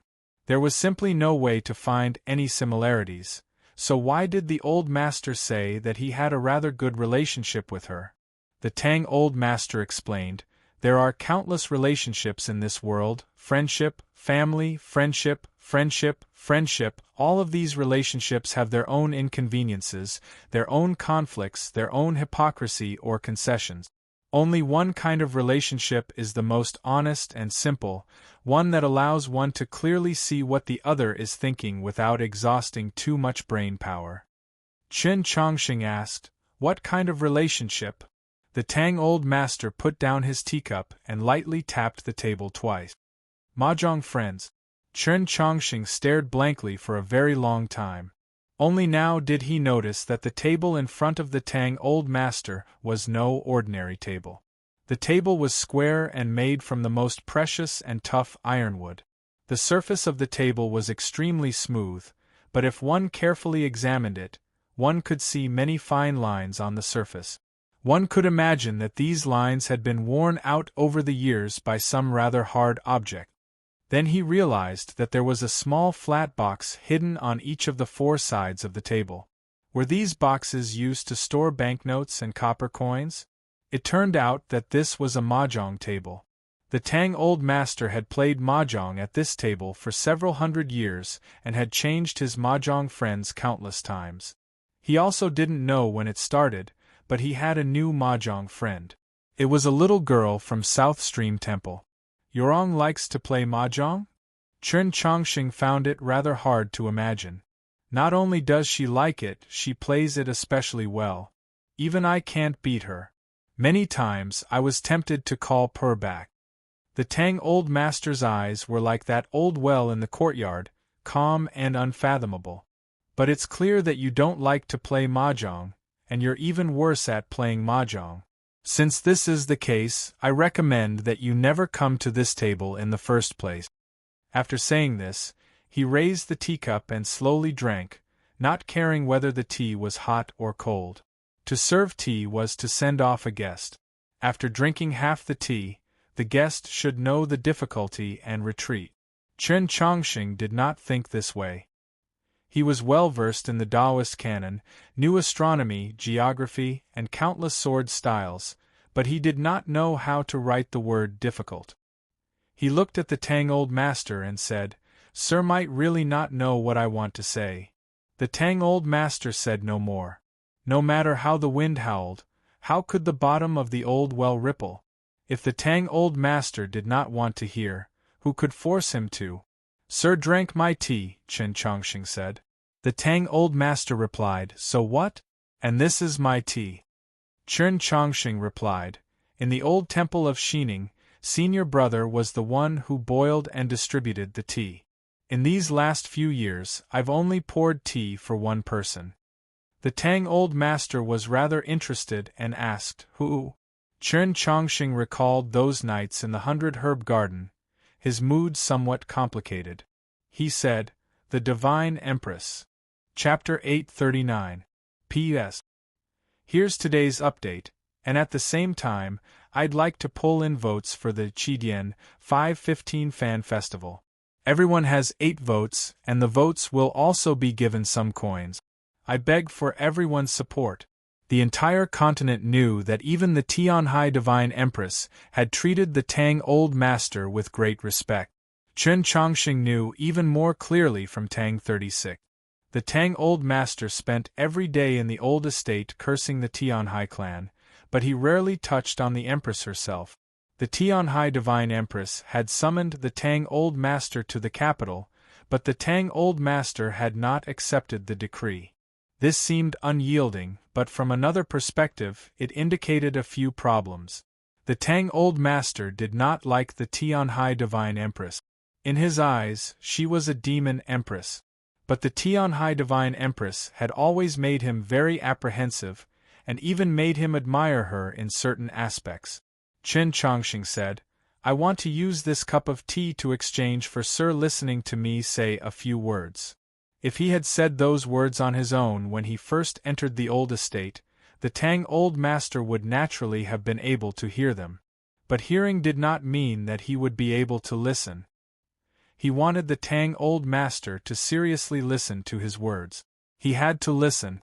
Listen to his ears, listen to his heart. The Tang Old Master still said nothing. Perhaps this meant that he was silently agreeing. The Tang First Master is not sick, but poisoned. These were Chen Chongqing's first words.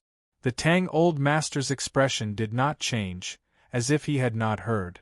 The Tang Second Master is colluding with the demons. These were Chen Chongqing's second words. The Tang Old Master slightly narrowed his eyes, and then very slowly placed the teacup back on the table. He looked at Chen Chongqing, his voice devoid of emotion.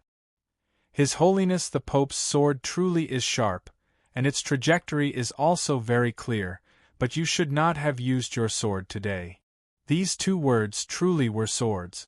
These were the two intellectual swords that Chen Chongqing had prepared for a very long time. These were the sword styles he had learned from Su Li.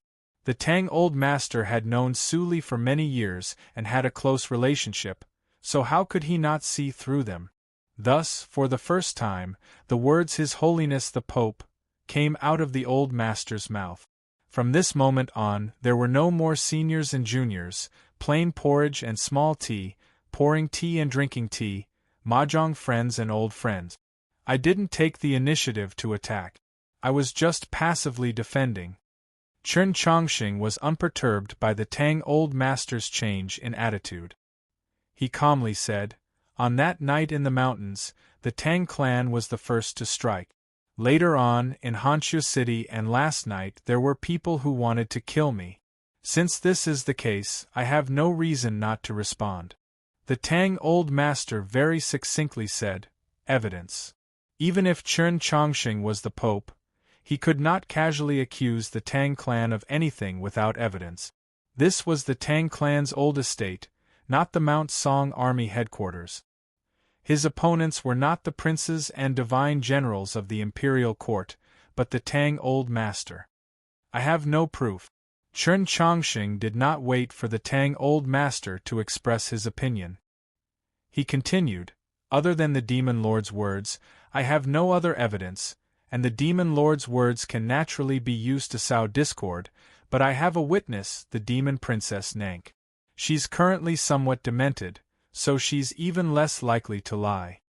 The Tang Old Master's eyes narrowed even more.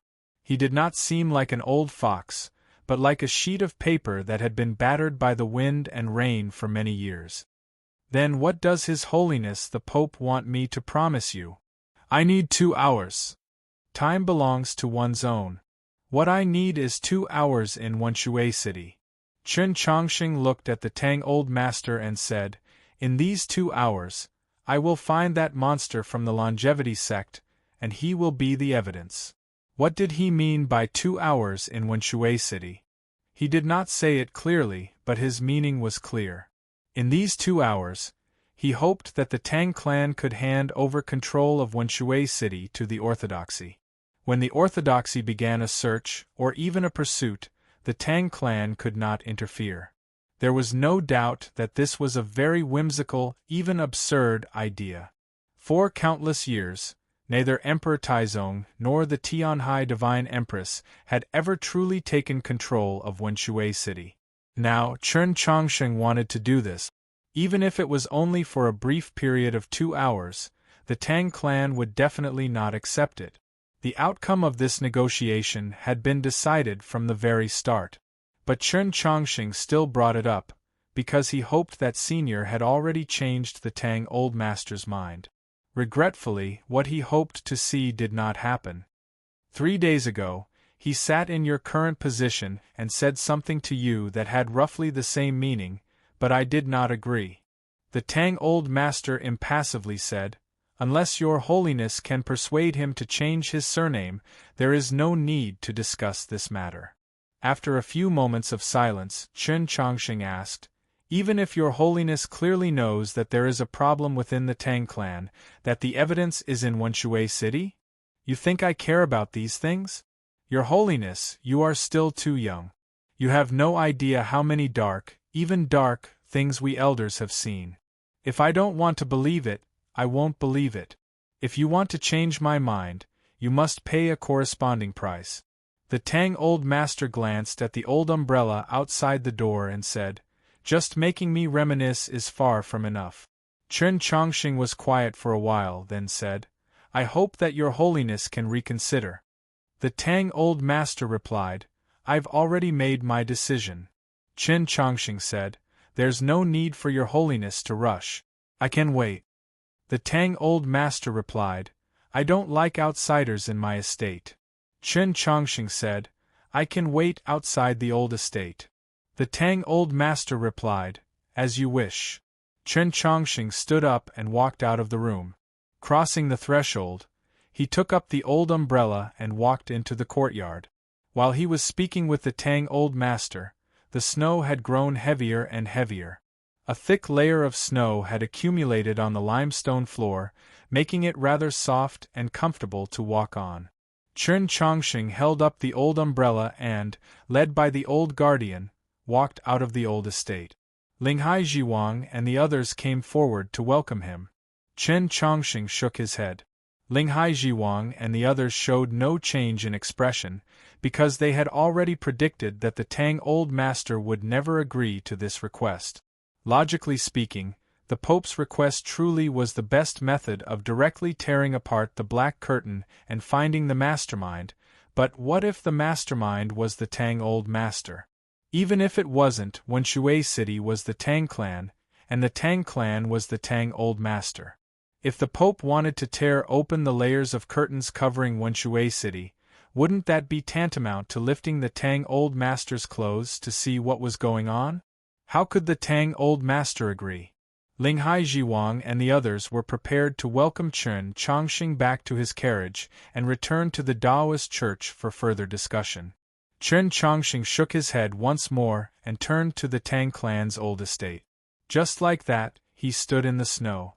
Countless gazes fell on his body. At first, they were confused, but then they quickly turned to shock. Was the Pope prepared to just stand in the snow and wait for the Tang Old Master to change his mind?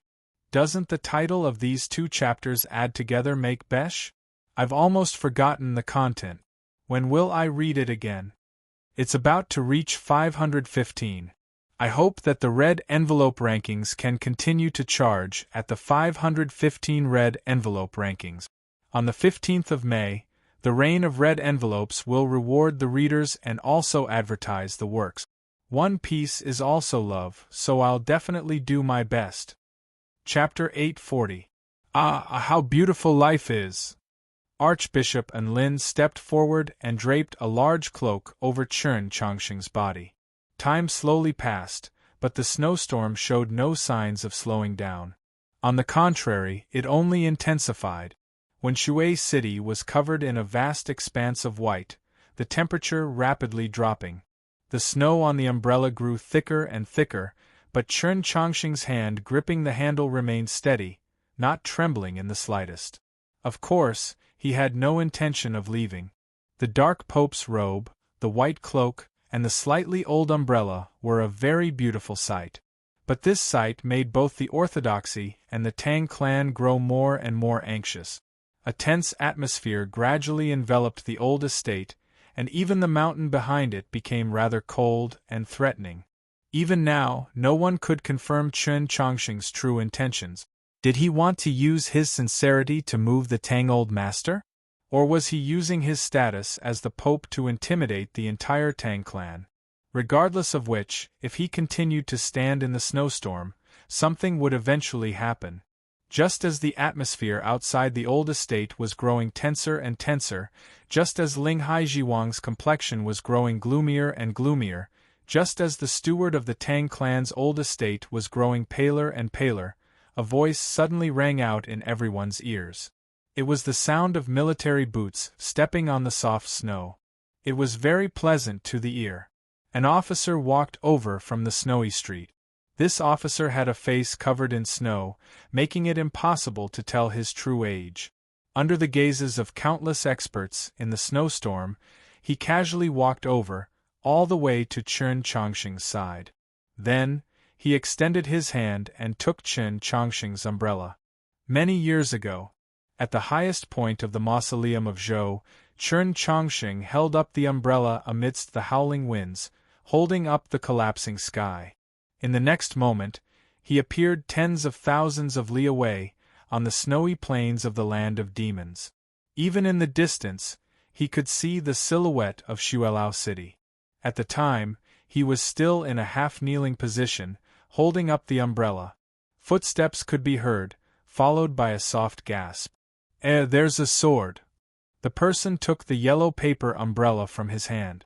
Then the person took out a sword from the umbrella. A demon general fell. A tear appeared in the shadow in the sky. Many years later, in the snowstorm of Wenshui City, Chen Chongqing once more held up the umbrella. Footsteps sounded behind him again. The man didn't say anything and directly took the umbrella in his hand. At this moment, Chen Chongqing had a misconception that that person had returned. But that was not the case. He also knew the people who came this time. For some reason, when Luobu took the umbrella, Chen Chongqing felt much more relaxed, as if a lot of weight had been removed from his body. Luoluo had once told him in the Orthodox Academy that the White Emperor had told her that she would live happily and happily, because when the sky collapsed, there would be someone tall to hold it up. He was taller than Luoluo, so whether it was against the demon race's assassination or at other times, he had to support her. It was the same in the Garden of Zhou. Until someone taller than him appeared. Until someone took the umbrella from him. On the snowy plains of the land of demons, it was Su Li who had taken his umbrella. Today it was Luobu who took over his umbrella. Luobu naturally could not be compared to Su Li. But he was born with that temperament. Regardless of the matter, responsibility, sword, or umbrella, as long as you hand it over to him, you can rest assured. As he gazed at Luobu's back, Chen Chongqing understood many things. He was somewhat shocked, somewhat sorrowful. He finally understood why Go Hanshi, Guan Feibai Zhixiu, and even Tang 36 would always have this sort of attitude when this person was mentioned. He also understood why Tang 36 had suddenly changed his attitude towards him in Sloping Cliff Horse Farm. When he thought of this, Chen Chongqing felt a rare feeling of envy. He was not envious of Luobu, but envious of those people who had known Luobu for a long time and could become friends with him. Like Go Hanshi, Guan Feibai, and the other disciples of the Mount Li Sword sect, and even Zhixiu and Tang 36. They were schoolmates. Even if they did not know each other now, they could still become friends in the future. But he and Luobu would never have this possibility. Luobu raised the old umbrella and walked into the Tang clan's old estate. Chen Chongqing said nothing. The people of the orthodoxy naturally would not do anything, and strangely, the people of the Tang clan also showed no intention of stopping him. In the swirling snow, his figure vanished behind the door. The Tang old master looked at him and said, "I didn't think that you would come." Luobu bowed as a junior and said, "Sir knows that I've always liked to join in on the fun." The Tang old master indifferently said, "If your father knew that you would appear, he probably wouldn't be happy." Luobu helplessly said, "I often do things that make Lord Father unhappy. Now that I think about it, I'm truly unfilial." The Tang old master's attitude towards him was clearly more casual than his attitude towards Chen Chongqing. He casually said, "If he really felt that you were unfilial, why didn't he drive you out of the clan? Why is it that every time you get drunk, you take out those characters you wrote when you were young and show them off to everyone?" Luobu bitterly smiled. "The father's flaunting is often the son's disgrace." The Tang old master suddenly said, "Since you also feel that your father is a headache, why don't you just take my surname?" Luobu felt even more helpless. "I'm not Wangpu." "Sir, please don't tease me." The Tang old master asked, "Don't you think that your family's surname is very strange?" Luobu smiled. "How is Qiushan strange? I think it's pretty good." The surname Qiushan was not common, but it was very famous. This was because one of the 4 great clans of the south was called the Qiushan clan. This was because the Qiushan clan had an extremely famous person called Qiushan Jun. He was the personal disciple of the Mount Li Sword sect master and had directly inherited Su Li's legacy. He was the head of the Divine Kingdom's 7 laws and possessed the bloodline of the true dragon. In the past few years, he had been the idol of countless young girls, the unquestionable leader of the younger generation of cultivators. No matter how one looked at him, he was impeccable and almost perfect. And then, he disappeared for 5 years. Other than 3 people, no one knew where he had been in those 5 years. After that snowfall on the capital's bridge of helplessness, he concealed his identity and went to the north. In the snow-covered wilderness, he fought with the demons for 5 whole years. Luobu was Qiushanjun. He was a great general of Sloping Cliff and also a pine tree of Mount Li. In his conversation with Chen Chongxing, the Tang Old Master had mentioned that in the last few years, he had only seen 5 outsiders in the old estate. In the last few years, the most outstanding or most talented individuals in the human world just happened to be 5. Su Li Wangpo, Su Yorong, Chen Chongxing, and of course, Qiushanjun. And because of his relationship with his clan, he was the person other than Wang Po who had entered the old estate the most. "Why have you come?" the Tang Old Master asked. Qiushanjun replied, "Today, I want to take away the agreement Marshal Granduncle made with Sir." Chapter 841. The Tang Old Master calmly gazed at him for a very long time, like he was looking at a strange stone that could not be seen at all. Qiushanjun faintly smiled. "Is this request very strange?" The Tang Old Master replied, "It truly is very strange, because the one standing outside the door is Chen Chongxing, not Su Yorong." Qiushanjun said, "I feel that Chen Chongxing's request is very reasonable." The Tang Old Master asked, "Why?" Qiushanjun smiled. "Your second son poisoned his first son." The Tang Old Master jeered, "And you know?" Qiushanjun replied, "I didn't see it, and neither did Junior Sister, but he's Chen Chongxing, Shang Xingzhou's student. If I don't believe him, who do I believe?" The Tang Old Master's eyes were still slightly narrowed, his eyes extremely like the ancient well in the courtyard, serene and deep, and also increasingly cold from the falling snow. The voice that came from his lips was also so cold that it made one's hair stand on end. "Even if it's true, so what? Emperor Taizong killed all his brothers, but he still created a peaceful and prosperous era, becoming a wise sovereign through the ages." The Tang Old Master expressionlessly said, "Even if my second son poisoned me to death, as long as the family business was not ruined, it would be a good thing." Qiushanjun's smile gradually faded as he calmly looked into the Old Master's eyes. "But your second son colluded with the demons." From the moment he entered the old estate and began speaking with the Old Master, Qiushanjun's tone had always been very casual and natural, extremely like that of a cute and obedient junior. Many of his words ended with the word, unfilial, embarrassing, pretty good, reasonable. The young men and women of Jiangnan spoke with very pleasant accents, babbling and babbling. When he spoke, he still ended his words with the word, but this time the feeling was completely different. The snowstorm in the north was too great. In order to send a military order further, one had to shout so that his comrades could hear. "Run! Charge! Kill! Quickly come and save them!" Qiushanjun did not say these words, but shouted them.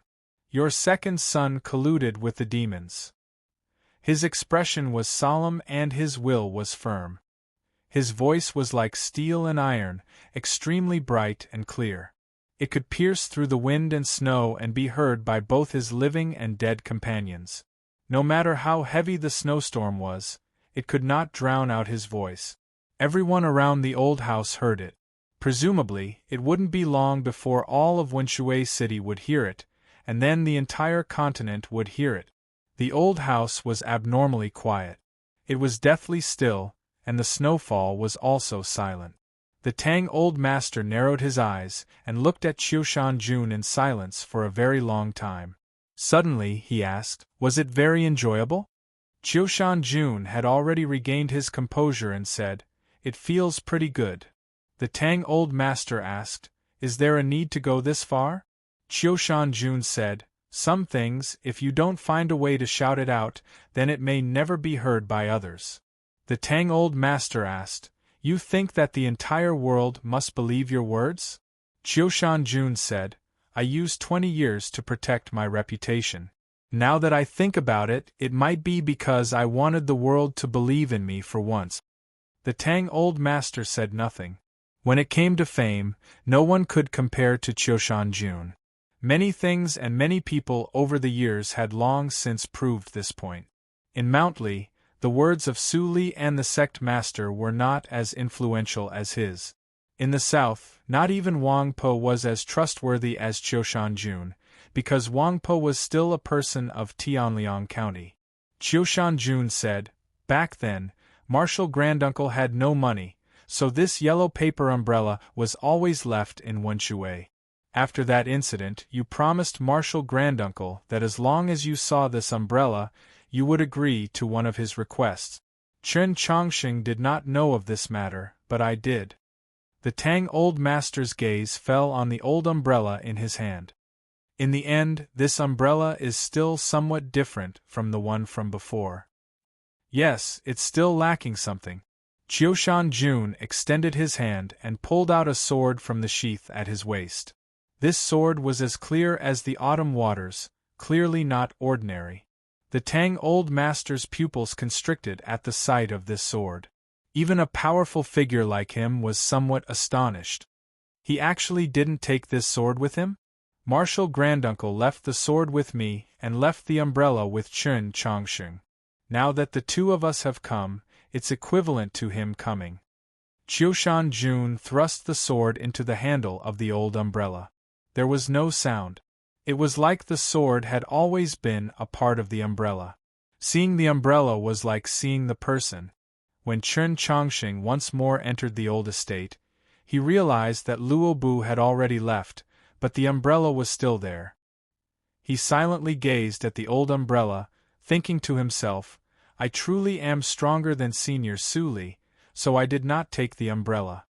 You want 2 hours of Wenshui City, and I'll give it to you."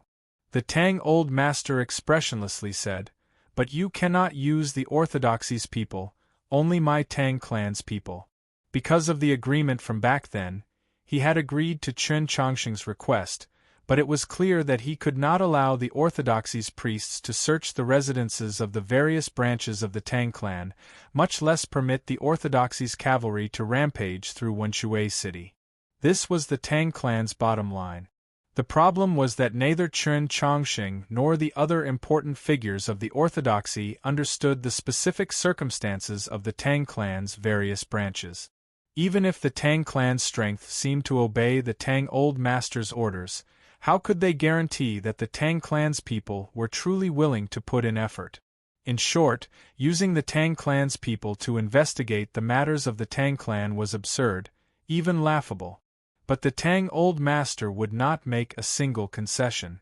Chen Chongqing said, "Wenshui City's 2 hours need not be given to me." The Tang Old Master asked, "Then who should I give it to?" Chen Chongqing replied, "I have a friend." The Tang Old Master narrowed his eyes. Chen Chongqing looked at him and said, "Sir once gave him 20 years, but now you're not even willing to give him 2 hours?" The Tang clan's ancestral hall was very old as the old estate, even older than the capital's imperial palace. Whether it was the white walls that were painted over every 3 years or the black eaves that were repaired every 7 years, no matter how new they looked, they could not completely conceal the ancient aura exuding from the cracks in the bricks and the eaves. Many memorial tablets had been placed in the ancestral hall, many candles lit on the table, and a prayer mat in front. The prayer mat was also very old.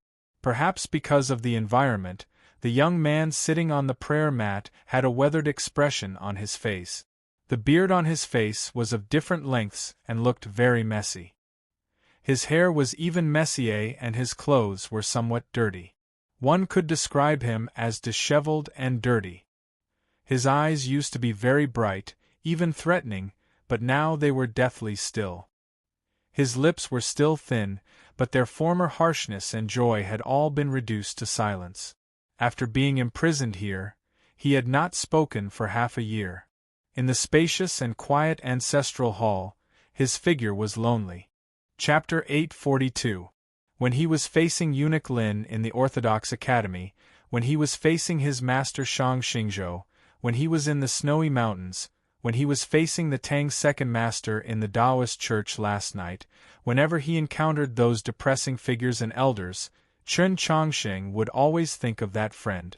That was the first friend he met after coming to the capital from Xining village, and it could also be said to be the first friend of his life. His acquaintance with that friend was actually rather inexplicable. It was when the Heavenly Tao Academy was recruiting students. Many examinees who had completed their purification and even reached the meditation realm were lining up to be tested. He, who had no idea what cultivation was, saw a youth dressed in blue, and then that youth, who was clearly a cultivation genius, said that he was also a genius. That youth went to the Plum Garden Inn, found Chen Chongqing, ate a meal, and then the two became friends. It was as simple as that. That friend was called Tang Tang. At the time, he was ranked 36th on the proclamation of Azure Sky, so he changed his name to Tang 36. From that time until now, the proclamation of Azure Sky and the proclamation of Star Distinction had changed countless times. His ranking was also constantly changing, but he never changed his name. Perhaps it was because he had always lived under the name Tang 36 in his most cherished youth. The reason Chen Chongqing would often think of Tang 36 and miss him, besides because he was his friend, was also because Tang 36 had always played an extremely important role for him and the Orthodox Academy. The things that he, Sumo Yu Zhixio, and Xianyuan Po were not good at, Tang 36 was very good at. The things that they could not say, Tang 36 could easily say. The things that they were too embarrassed to do, Tang 36 had never known the meaning of losing face. To put it another way, it was precisely because of Tang 36's existence that he and the Orthodox Academy had been able to pass their years in the capital so easily and smoothly. Tang 36 was the type of person who could make his own people happy and his opponents miserable. Because he was the sole grandson of the Tang clan, he was especially rich and fearless. Especially after entering the Orthodox Academy, he no longer played the part of a graceful young master. He was extremely arrogant, incomparably free and unparalleled. He had scolded little girls on the Divine Avenue and kicked a cripple in 100 Flowers Lane. There was nothing that he did not dare to do. He possessed the things that Chen Chongqing lacked the most. That was the true hot-bloodedness, youthfulness, and ego hidden beneath the arrogance and haughtiness. During the coup of the Mausoleum of Books, Tang 36 had been forcibly taken away from the capital and returned to Wenshui. It had already been 3 years since then. Apart from the 2.5 years in the old mansion, he had already been imprisoned in the ancestral hall for half a year. His arrogance seemed to have disappeared. Those hot-blooded youthful selves were nowhere to be found. His hair was unkempt and his face was dirty. He was slovenly and his clothes were dirty. His eyes were dull as if he was a dead man. He kept his mouth shut as if he was mute. There was only numbness and lifelessness on his body, which meant that he had given up and was in despair. Anyone who saw him now would probably think that he was a beggar or an ascetic. No one could associate him with that noble young master who stood among the flowers and received the adoring gazes of countless young girls in the capital. But Chen Chongqing would not, because he understood his friend better than anyone else, trusted him more than anyone else. He believed that even if he discovered that the sun had sunk into the abyss and could no longer rise, that the world was on the verge of destruction, Tang 36 would not hide in his bed and cry. Instead, he would summon all the courtesans of the capital and hold an open meeting. Then, he would bring those youths that he felt were qualified to fight alongside him, bring an unimaginable amount of gold and silver and several carriages full of blue lobsters, and ride the fastest horses towards the place where the sun had set. And then, he would incessantly curse at the sky and sing the stupidest songs. If Chen Chongqing could see the scene in the ancestral hall, he would know that his thoughts were correct, and that his worries were unnecessary. Last night in the Taoist church, he had said to the Tang second master that he was very worried that Tang 36 might not have a good prayer mat in the ancestral hall, that he might have hurt his knees from kneeling for too long. Tang 36 did not kneel at all. No matter how lonely his figure was, no matter how disheveled and dirty, no matter how lifeless, he still did not kneel. He did not kneel on the prayer mat, but sat on it, and he sat with his legs crossed. It was the most inelegant of sitting postures. His legs were spread open, his crotch facing the countless memorial tablets in front of him. Those memorial tablets were the ancestors of the Tang clan, his ancestors. So what? You want to imprison me, so don't expect me to respect you. Tang 36 was naturally still the Tang 36 of the past. Yes, after being imprisoned in the ancestral hall, he was completely cut off from the outside world.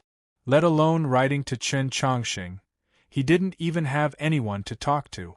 According to the Tang Old Master's orders, no one was allowed to speak to him. Other than a mute servant responsible for sweeping the courtyard, there was no one else in the ancestral hall. It was also from that day onwards that Tang 36 stopped speaking. No one could carry out the so-called silent resistance more thoroughly than he did. Unable to hear news from the outside world, unable to know how his father's illness was or how his mother was, it was naturally a matter that made him very anxious. But it also gave Tang 36 enough time to think and cultivate. Perhaps it was because the ancestral hall was too quiet with no one to disturb him, or perhaps it was because his father's illness was worsening and seemed on the verge of death, but he only needed half a day to understand something that he had not understood 2 years ago, the reason for the Tang Old Master's actions. In the several hundred years that the Tang Old Master had been in charge of the clan, what was the most famous thing about him? It was his insight. Whether it was Su Li or Wang Po, they both proved that the Tang Old Master had a pair of discerning eyes that could see through people. Later on, when the Tang Old Master gave the yellow paper umbrella to Chen Chongqing, who was about to enter the garden of Zhou, it was naturally not because of the friendship between Chen Chongqing and Tang 36, but because the Tang Old Master valued Chen Chongqing the same way he valued Su Li and Wang Po. Moreover, this investment would strengthen the relationship between the Tang clan and the orthodoxy, greatly benefiting from it. Why had he suddenly changed his mind? Firstly, the Tang Old Master and Shang Xingzhou were truly kindred spirits, a secret friendship that had been maintained for several hundred years. At the beginning, he had tacitly allowed Tang 36 to befriend Chen Chongqing and secretly help the Orthodox Academy largely because Chen Chongqing was Shang Xingzhou's student. Now that Chen Chongqing and Shang Xingzhou, master and disciple, were strangers, the Tang Old Master naturally had to consider which side he should support. From the perspective of the Tang clan's internal affairs, the Tang Old Master needed to resolve the problem of succession. Shang Xingzhou and the imperial court supported the second branch. Chen Chongqing and the orthodoxy unquestionably supported the chief branch. In the coup of the Mausoleum of Books, the Tang second master's performance had been extremely outstanding, and Tang 36 was keenly aware that his second uncle's callous and unyielding nature was far more appreciated by the Tang Old Master than his father's gentle path. Crucially, his father was already gravely ill and incurable. If he chose the chief branch, he would be choosing Tang 36. A son in the prime of his life and his methods formidable, a grandson with considerable potential but still not fully fledged. How should he choose? If one looked into the history of the past, casually glanced at the old books, one would know what to choose. Chapter 843. If he chose the latter, the Tang clan was highly likely to win an upheaval, perhaps even split apart. In the end, the former had a greater chance of victory. Thus, this multiple-choice question was extremely simple. The Tang Old Master had decided to support Shang Xingzhou, so he naturally had to give up on Chen Chongqing. The Tang Old Master had decided to pass the Tang clan to the second branch, so he naturally had to suppress the chief branch.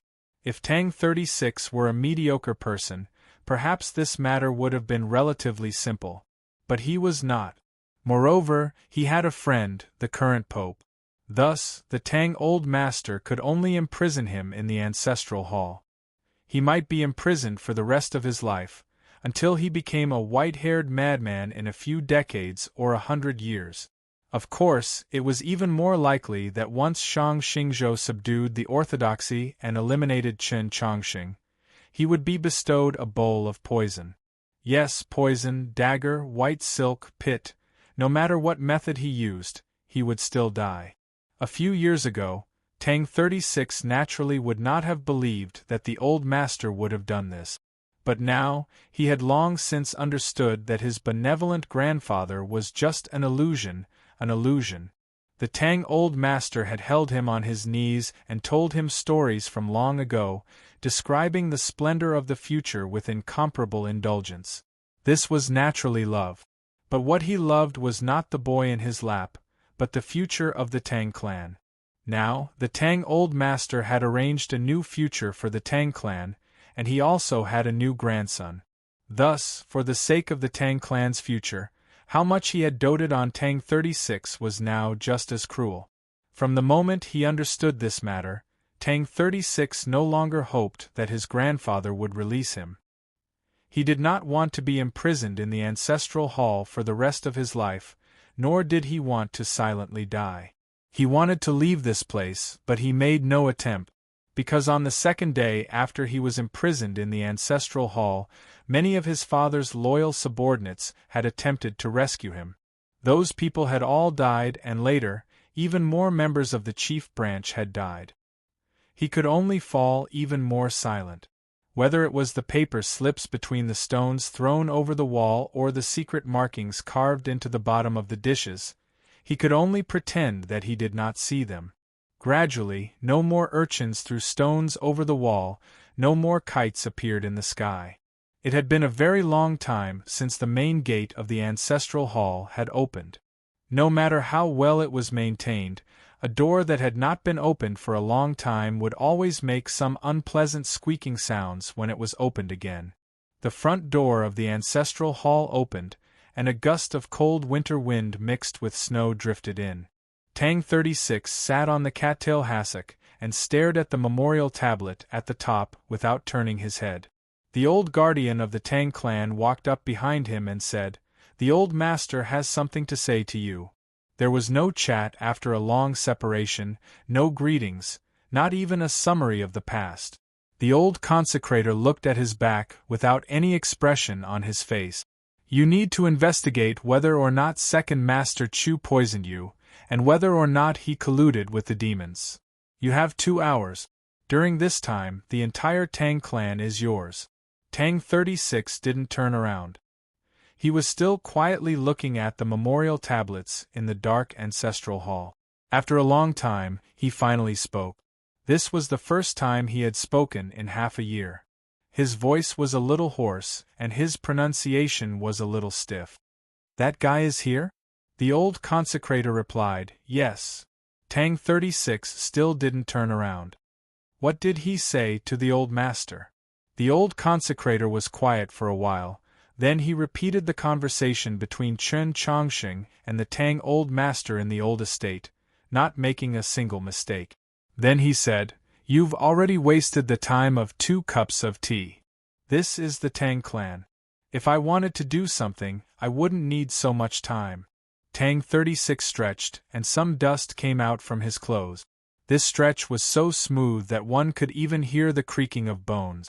Then, he got up from the ground, patted the dust off his butt, and took out a palace armchair from the ancestral hall to sit on. He was still unkempt and dirty, still covered in dust, but his eyes were no longer indifferent. They were extremely bright, even somewhat sharp. There was no longer any sense of lifelessness. His body was brimming with vitality that had come from some unknown source. The Tang clan's old guardian narrowed his eyes at this sight. "That monster from the longevity sect is called Chusu? What an arrogant name. I admire it." Tang 36 extended his hand and took a cup of tea from the mute servant. After taking a sip, he continued, "If he's already left Wenshui, where can I go to capture him?" The old guardian seemed to have thought of something, and his expression became rather strange. From the first day he entered the city, the old master sent people to keep an eye on him. "He can't leave. Then what need do I have to do?" Tang 36 dipped his index finger into the tea and flicked it at the densely packed memorial tablets behind him. As for the second condition, it's very simple. Great Guardian, there's no need to worry about it. I naturally have a way to prove to the old master that second uncle is related to the demons.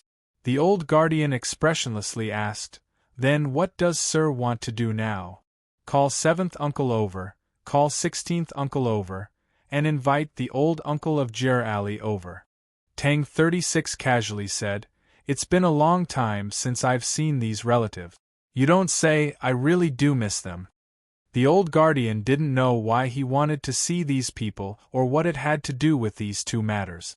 The people standing guard outside the ancestral hall also didn't know. But the Tang old master had made it very clear that Tang 36 would be responsible for handling these 2 hours in Wenshui City. Let alone these people, even if he wanted to call the entire clan to the ancestral hall, he would still have to do so. Even though today's snow was rather heavy, no one dared to defy the Tang old master's will.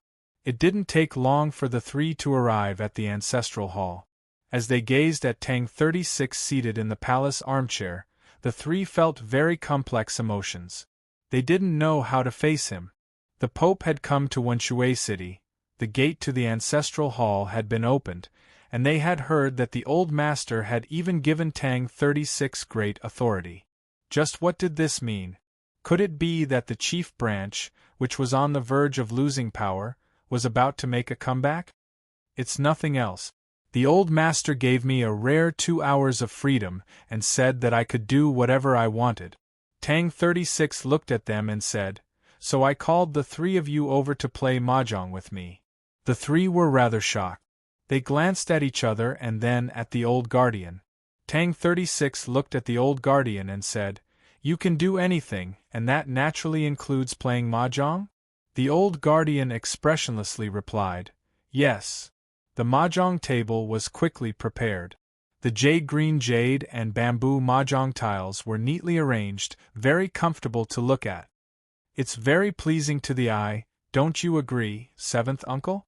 Tang 36 used his finger to lightly stroke the back of the tiles and sighed. "I wonder what the scenery of the bamboo garden is like in this cold winter." Including his 7th uncle, the other three people at the mahjong table only looked at the tiles in front of them, neither responding nor reacting. "Have the people of the Maple Hall go and take a look. Seal up the bamboo garden. Not a single scroll or person can be lost," Tang 36 said as he looked at the tiles. The old guardian said nothing. If one didn't look carefully, they wouldn't be able to tell. He gave a slight nod. Countless stewards and subordinates of the old estate were waiting outside the ancestral hall, following them. Upon hearing this, 7th uncle finally couldn't help but raise his head to glance at Tang 36. Tang 36 showed no reaction. Drawing a tile, he continued, "The Cloud Group goes to the Serene residence. The River Hall goes to Hesse. I want a map of the Serene residence and a bill for Hesse." At this point, the remaining two people at the mahjong table finally raised their heads. Chapter 844. The old guardian expressionlessly nodded towards the outside of the ancestral hall. The mahjong game in the ancestral hall continued. As Tang 36 drew, played, ate, and touched his cards, he constantly talked. Out of every 2 or 3 sentences, one would be an order to the entire Tang clan. His orders were extremely clear and precise, so clear that even the stupidest of subordinates knew what their mission was, down to which table and which drawer in which room. As his voice echoed through the ancestral hall, the other three people at the table grew more and more solemn, the old guardian narrowing his eyes.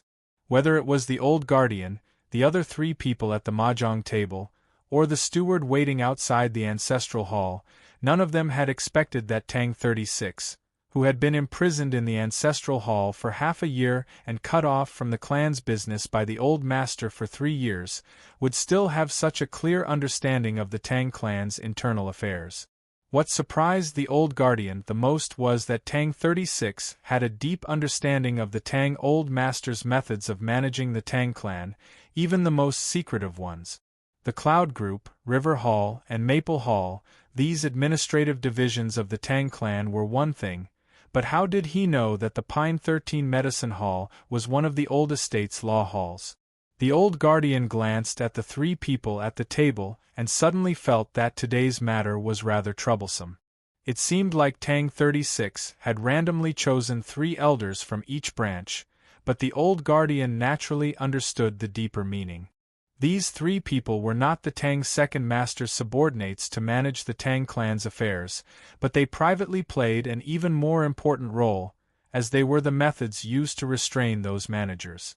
The Tang Old Master had the old guardian come to the ancestral hall to ensure that in these 2 hours, if the second branch could no longer endure the pressure and began to counterattack, they could only use other methods, not forceful methods, to deal with Tang 36. Only this way could Tang 36 act freely. The old guardian suddenly realized that both he and the Tang Old Master had somewhat underestimated Tang 36. If Tang 36 was truly allowed to act without restraint, given his current understanding of the Tang clan, he might not even need 2 hours to sweep clean the second branch's strength. When the time came, even if they couldn't find evidence that the Tang's second master had poisoned Tang 36 or colluded with the demons, so what? You can't kill, the old guardian warned Tang 36. This is the old master's order. Tang 36 held a card in his hand and was about to throw it out. He couldn't help but shake his head and say, "How unlucky." Coffin. With a clatter, the mahjong tile fell onto the shiny black table. It turned out to be an octagonal tile. Seventh Uncle squeezed out a smile on his face and said, "I won." Tang 36 was not dejected at all. He looked at the old consecrator and said, "If we can't kill them, we can torture them, right?" Hearing the word punishment, the faces of the people around the table turned pale.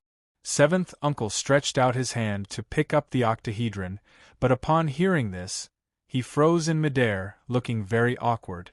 In the snowstorm, Wenshui City was still very quiet. All the merchants and ordinary people followed the orders of their clans and hid in their homes. At some point, many men in the Tang clan's steward robes began to leave the old mansion, the medicine shop, and many other places. Braving the wind and snow, they headed in a certain direction. The bamboo garden, the quiet residence, Hesse, and even the estate of the second branch by the Wenshui River were all surrounded. Countless account books were dug out of chests and cabinets, while several dozen stewards and shopkeepers were driven out into the snow. Their hands were tied with very thin straw ropes, waiting to be interrogated or released. The places being raided were all core businesses of the Tang clan. In the last few years, the Tang's second master had basically personally managed them, and they had long since been replaced by stewards and shopkeepers who were loyal and devoted to him. These people had very high statuses in Wenshui City, so when had they ever received such treatment? They very naturally began to make a ruckus. The most intense conflict took place in the estate of the second branch by the Wenshui River.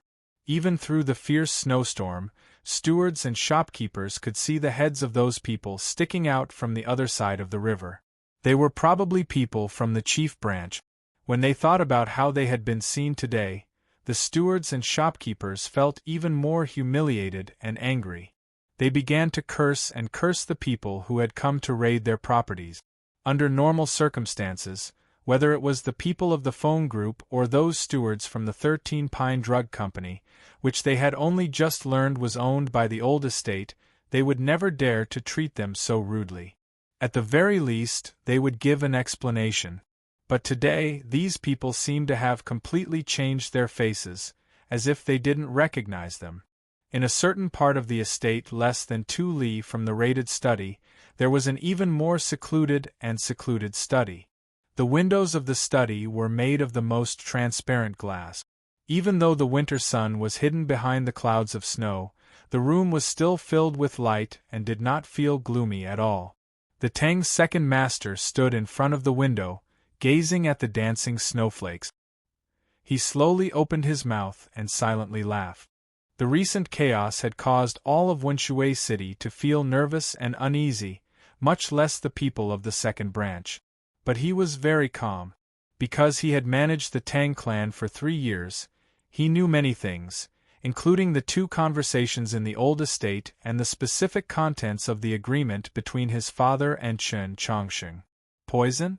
As long as Chusu could not be caught, there was no evidence, and the longevity sect's 10,000 years of resources was only left with this monster of the Yellow Springs, so how could it be so easy to catch?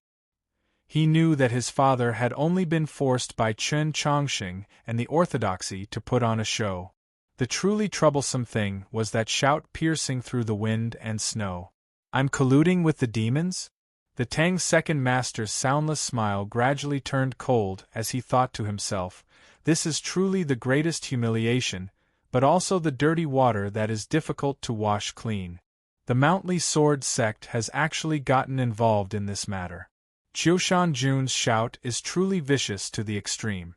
"You truly raised a good son," he said to the wind and snow outside the window. As it turned out, there had always been someone in the study. The Qiushan clan head had secretly come to Wenshui City a few days ago and had been living in the estate of the Tang clan's second branch. To be able to force second master to this extent, that son of mine is naturally not bad. He looked at the Tang's second master's back, an undisguised gratified smile on his face, utterly devoid of shame or apology. The Tang's second master did not turn around, but his voice grew cold. "The matters of your own clan, take care of them yourself." The Qiushan clan head stood up and smiled. "My Qiushan clan is different from your Tang clan. Although I'm the clan head, my son's words carry more weight than mine. Alas, I originally wanted to help him, but it seems like I've caused him more trouble. It's best if I leave quickly." After saying this, he really did leave. As he gazed at the clear footprints in the snow outside the window, the Tang's second master gradually narrowed his eyes. He was keenly aware that with the departure of the Qiushan clan head, the so-called alliance of the 4 great clans had also come to an end. Truly an old fox. He was not afraid of old foxes. As a child, he had interacted with all sorts of old foxes. The problem was that this was the first time he had encountered an old fox as shameless as the Qiushan clan head. The steward hurriedly entered the study and reported the situation in front of the estate.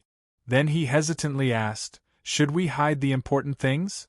The Tang's second master replied, "It seems that my eldest nephew has not wasted these past 3 years. He's already grasped many things. This being the case, how can we hide them? Let them make a ruckus. In the end, it'll just be a farce." The steward was startled by these words, and then he became extremely confused. In the view of him and many other members of the Tang clan, even if Tang 36 was in charge of this search, it would ultimately fail to obtain any evidence. However, this search itself had already illustrated a few very important problems. The Tang Old Master's trust in the second master had already been shaken, and it was very obvious that even though the second master had managed the affairs of the Tang clan for 3 years and appeared to be the master of the Tang clan on the surface, in reality, the old master only needed to say the word and some people from the old estate to leave. Wenshui City and the entire Tang clan would still belong to the old master. The Tang's second master knew what the steward was thinking, knew what everyone else was thinking. But he did not explain, nor did he feel like explaining. He only calmly gazed out the window at the snowstorm, silently smiling. This smile contained indescribable mockery.